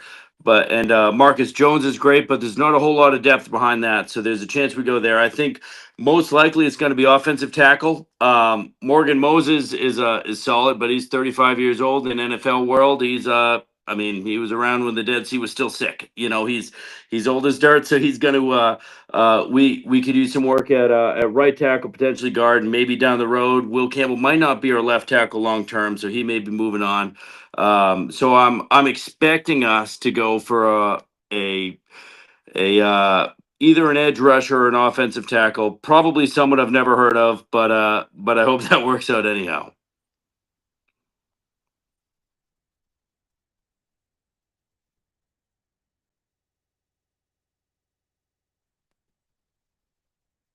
In the AFC East, or are they still just the New York Jets? Sorry, I missed most of that question. What do you got for me? I said. Can you give me that again? Can you hear me now? I got you now. Yeah. The Jets just drafted Kenyon Sadiq, tight end out of Oregon. Are the Jets, if Aaron went to the Jets, are they going to start doing something right now that they got Geno back at quarterback, or are they still just going to be the New York Jets there in the AFC East? I mean, I expect them to be the Jets, frankly. The Patriots may look for a tight end in round 2. I don't expect them to go day 1, but I think so many folks go to the Jets or the Jets and the Browns, and you see, I call it getting jetted or getting browned. Like, why can't the Browns get a good quarterback like Baker Mayfield, or why can't the Jets get a good quarterback like Sam Darnold? You know, it's a matter of where you land and where you go. And they got Mason Taylor last year, and he seems to be a half decent tight end, but Kenyon Sadiq jumps off the board with all the measurables. I wonder if he'll be a Kyle Pitts type, where you have all the tools, but it doesn't work. Geno Smith can distribute the ball. He'll be fine, but the Jets are going to struggle until next year, when they'll either draft or get somebody in the free agent class if there's someone that becomes available. Now, out of respect, I'll ask ahead of time. Is Coach Vrabel on the table? I'm not going to get impolite, but I had a question for you. Is there a way to go there? I don't know that Vrabel's available for trade, but he's in some hot water. I'll tell you that. I mean, if Vrabel's out for the last game or day 3, he's doing. I'm sure the news is out now. So he's going to quote counseling for day 3 of the draft, which is rounds 4 through 7, and you could ask why isn't he doing it after? There's so much time between the draft and rookie mini camps and other things of that nature. Why is he doing that then? And the most reasonable answer I found is that following the draft, all of the coaches are they have a media requirement, so they have to talk about the draft. And if he misses day 3 of the draft, then he's off the hook for the media requirement. So it kind of excuses him in a way from that and gets him off the hook for that, because they're not going to ask about our 5th round pick. They're going to ask about Diana Rossini, and he acknowledged it. He's in deep doo-doo with maybe his team and certainly his wife, but he'll take it from there, I guess. Well, Bobby, we appreciate you taking a few moments. We'll talk more about it. The New England Patriots, when they're successful, it's almost like it's a priority. They got to get some drama in the locker room, and they certainly have it right now. So you're probably going to have a hell of a season. I guess so, and I appreciate it. And we've had our best luck when we've drafted a bunch of people that I've never heard of or traded down. So I hope we're drafting in the 30s moving forward. I appreciate you guys. Thanks for getting me on. We're going to have you on weekly. That's Bobby Labby, of course. He's the general manager, Shipyard up there in Camden, Maine. And I'm excited about this relationship we're going to have in the future. So, fellas, get us completely caught up. We got 15 minutes. The Detroit Lions, they were on the clock. Their pick is now in. Do we want to make our predictions very quickly? Yeah, we might. Hey, wait. First of all, where are you boys at? Record-wise, I'm at 7 correct out of what? We've gone through 16 picks, so I'm 7 for 16. You're not 500 yet. Birthday boy has 6 correct, and Tristan has 4. Tristan!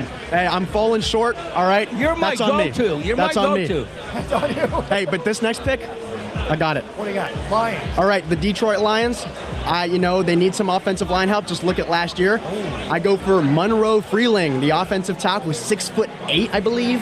Damn. He's a monster. I think he is definitely by far the best tackle available on the board right now. Absolutely, and I think they could use some help on their offensive line, get Jared Goff some comfortability in the pocket, and also now that they don't have David Montgomery, you want Jahmyr Gibbs to have all the best blocking you can get. That's my pick. I think, with them losing Alex Anzalone, I think he was one of the leaders on that defense. That's why I believe they will go to C.J. Allen right here. C.J. Allen, how about you? In my opinion, I think they go the best defender on the board that's still left. And I think that's Jerron McCoy at corner. I think it's a great pick there. They've needed corner for a while. Obviously, we're still wishy-washy on Terrion Arnold. Like he's had his bad moments. I think he's had more bad moments than good moments. But in a position like corner, that's going to cost you a lot of minutes. Corner obviously is the hardest position to play in the NFL, in my opinion. And, I got a question to ask the three of you. Do you guys do any studying at home, or you just study sports? I mean, I do. I study at home for tests and stuff. I actually passed an industry certification today, so congratulations. Bravo. I had 2.5 hours of classes today, and I spent the entire time preparing for the draft. I'm going to be fully honest. I love that honesty. But that's the brilliance we have here on our team of these young guns. And then, of course, Ray Kennedy to anchor them. And then the old man just directs traffic. It's a perfect fit. We're down here at Fergs Sports Bar and Grill, America's #1 sports bar.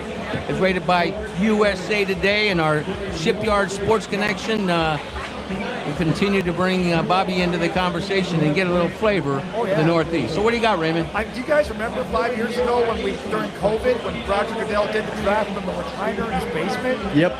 That was crazy, right? The wooden war room. The wooden war room. So, I mean, seriously though, Ty Simpson and the Rams, biggest surprise in the first. I don't think we can see another surprise in this first half. I was actually going to say earlier, talking about off of what Alex Leva said when talking about Ty Simpson and the Rams actually earlier, I thought he was going to go 26 to the Arizona Cardinals second pick in the first round. Right. They picked up my Notre Dame running back. Hey, you guys think that Nick Saban coming out today and describing exactly what's the perfect formula for Ty had an impact with the Rams? It couldn't hurt. It definitely couldn't hurt. But I just think that the reason. Blake Miller has gone to the Detroit Lions. An offensive tackle from Clemson, an absolute stud. He is also a huge offensive tackle. I mean, same position, but I didn't quite get the guy. But I mean, it makes sense. God, look at that guy. Look at him, Mike. Who do you guys have? Any of you have that? No.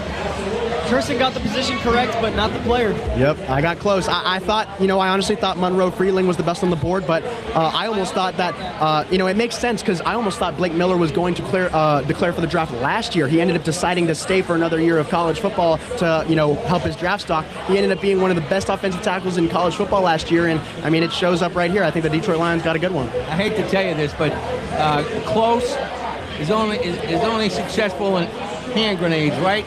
Yep. And horseshoes, but yeah, exactly. Hey guys, before we get out of here, we only got a few more minutes. We're going to wind it down a little bit. Give us a little bit of a synopsis. See if we can go one shot on you guys. Tell us what is between the lines and why should we be tuning into it on our Sports Connection YouTube, on our Shipyard Sports Connection YouTube channel? Well, Between the Lines is really the best look at sports besides the Tampa State Beat Sports Connection from us three that you'll get in the Bay Area, not even in the Bay Area, I'll say in the United States, because we cover everything. If you go back and you watch our last show after this draft show, of course, we talked about everything. We always have topics to talk about. We always bring some comedy to the table, some, try to make everyone laugh, but we're always laughing and we're always having a good time on the show, and that's what we bring. I can say this, folks, if you're watching this or listening, there isn't a better young nucleus in America than these three guys that bring it each and every week. Okay, what do you got now? I've got Peter Woods going here. Peter Woods. The Vi-Queens. I'm a Packer fan. I can't stand the Vi-Queens. Wow. Caleb Banks. Defensive tackle. I can't see it. I didn't have that name. I didn't have him on my bingo card, but I did have the Bucs traded in the top 5. So I do owe I do understand. I do understand why you thought that, though. If we go back in this draft and you just tell me the Bucks got Ruben Bain, I would think what you just said right there. I would think they just traded up and got Ruben Bain. Well, that was what I thought they'd be trading up for, or Styles. Yeah, I know. And that's the last thing I would have thought. Speaking of Vikings, fellas, J.J. McCarthy start the year or Kyler Murray? Kyler Murray. I think it's going to be Kyler Murray. I think they're going to try to develop J.J. McCarthy a little bit more and try to... Which is what he's needed all along. Yeah. He got thrown to the dogs. After being injured. I Precisely. think people were too high on him, seeing him in spring training, after, like right before his injury. People were thinking he was going to be like, they saw him in spring training, they're like, this kid's legit. And he comes out and plays. Now people are he's like almost made a fool and a meme out of the number 9. It's like, that's not what you expect out of him. I think you need to let him sit for a little bit. Let him sit behind Kyler Murray. Kyler Murray has playoff experience. He's had a Heisman. He's had a lot of stuff that J.J. McCarthy hasn't witnessed in any other quarterbacks, and I think that's what he's going to see right there. I don't know if Kyler Murray is the personality to really train or work with somebody. What's your opinion? Well, I mean, I believe you're right. I do think that when it comes to, players in the league, I'm not, this isn't anything necessarily inherently negative, but it is a little bit. It is. His work ethic. He talks constantly about how he's always gaming on Call of Duty, and all that stuff. Who the hell would have brought that to the media's attention? I mean, yeah, it's just like, come on, why are we talking about that? I don't know the playbook, but I sure as hell know how to play Call of Duty. It doesn't really make a whole lot of sense. When you have that position, you want to prove that you are a quarterback that's ready to start somewhere. But yeah, the Panthers pick is in right now. What were you going to say? I say right here, the Cowboys, they took care of the secondary with that first round pick. This is where they go for Marisol out of Miami. They still got to replace Micah Parsons. They got the interior. That could be their pressure from the outside. What do you think, Jacob? Maybe a chance to get right on this one? Say that again? This is where the Dallas Cowboys goes after the other defensive lineman from Miami, because they still have to find a replacement for Micah Parsons. And you already got the interior lineman. Akeem Messidor? Messidor could be that rush that they could get the Cowboys on their second. You already got the secondary in the first one. Well, I think we should worry about the Panthers first. Oh, the Cowboys. No, the Cowboys up next. The Panthers are up next, and I have them picking Jermon McCoy, and I don't think cornerback is necessarily the biggest need for the Panthers right here, but I think McCoy is by far the best player available on the board, but it would not shock me if they did go to C.J. Allen right here. Well, as Bucs fans, we should hope that their picks all suck. They suck. Yeah. I could also see C.J. Allen, too, knowing that we just got one of their best linebackers in Christian Rosewood. They're in need of a linebacker right now, but they're also in need of a lot on defense. This is where Rodriguez goes. This is where Rodriguez goes, a linebacker? I think C.J. Allen is going to go before Rodriguez. Yeah, C.J. Allen's more of a well-rounded linebacker, but I do think that, he could go soon. I think he could go in the first round, but I personally think he's going to fall to the second. I think it's possible that the Bucs, maybe even trade up into a very late first-round pick and go and take Jacob Rodriguez. That would be an A+ draft. Fellas, we got 5 minutes left. Why don't we start with Kristen and your surprise pick of the night, and which I'm sure is going to be the Bucs, but and who's going to go number 1 in the second round? Honestly, the most surprising pick off of just like shell shock, immediate reaction, it was the Miami Dolphins. Who traded up and took? It was the Kansas City Chiefs. The Kansas City Chiefs. Sorry, the Chiefs who traded into that spot.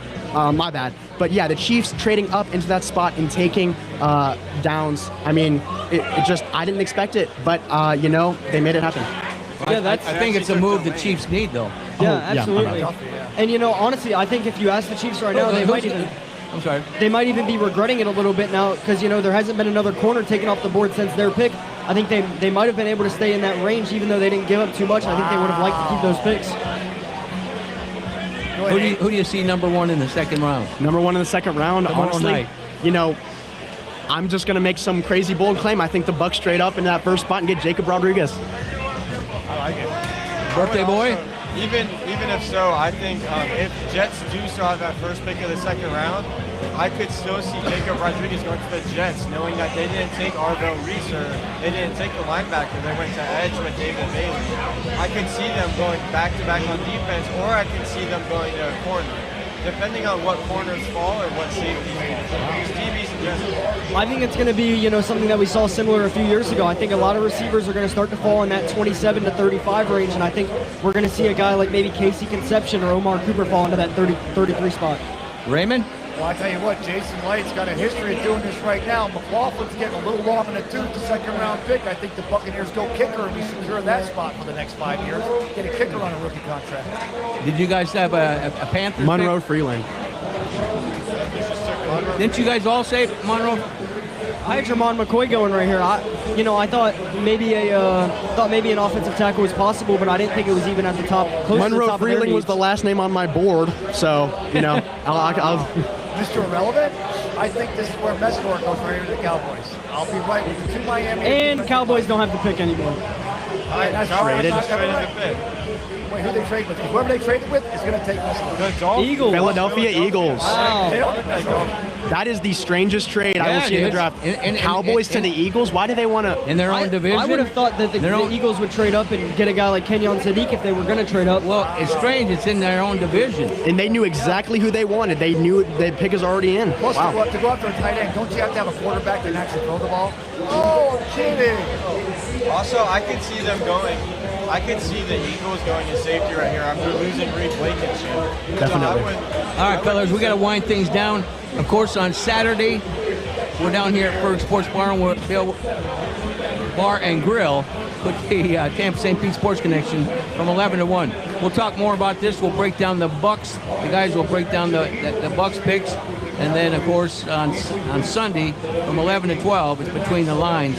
And I'm sure you guys will break down every element of the draft. Raymond? Hey guys, had a good time. Your thoughts on tonight's production? We had a good time. I think this is something we're going to be doing every year, and we do it up here on the stage at the world famous Fergs Sports Bar and Grill. Now we're going to get off. I'm going to get one of those Shipyard Selects. I'm going to get 3, and we're going to wait for the Bucs fans to start coming back up Central so we can celebrate Reuben Bain Jr., your newest Buccaneer. Well, I want to thank Mark Ferguson and the entire staff. Great job by Jay Davis, Quinn for helping us out. And then, of course, our Cracker Jack video streaming wizard, and that is Adam Fernandez and Melina Peleto. I want to thank them for their hard work tonight to make this a great night. I'm Mike Rickard for Ray Kennedy, Tristan, Alex Hughes, Jake McGruber, the birthday boy, Aiden. Of course, as I mentioned, Adam Fernandez. Thanks for listening to Shipyard Sports Connections NFL Draft Night, first round 2026, produced by the Tampa St. Pete Sports Connection on the RadioStPete.com platform, Florida Sports Streams, and Sunshine 96.7 FM. Make sure you watch the Tampa St. Pete Sports Connection on your YouTube channel, audio streams, and give us a like and subscribe. We're coming fast and furious with content. God bless you, God bless America, and have a championship week.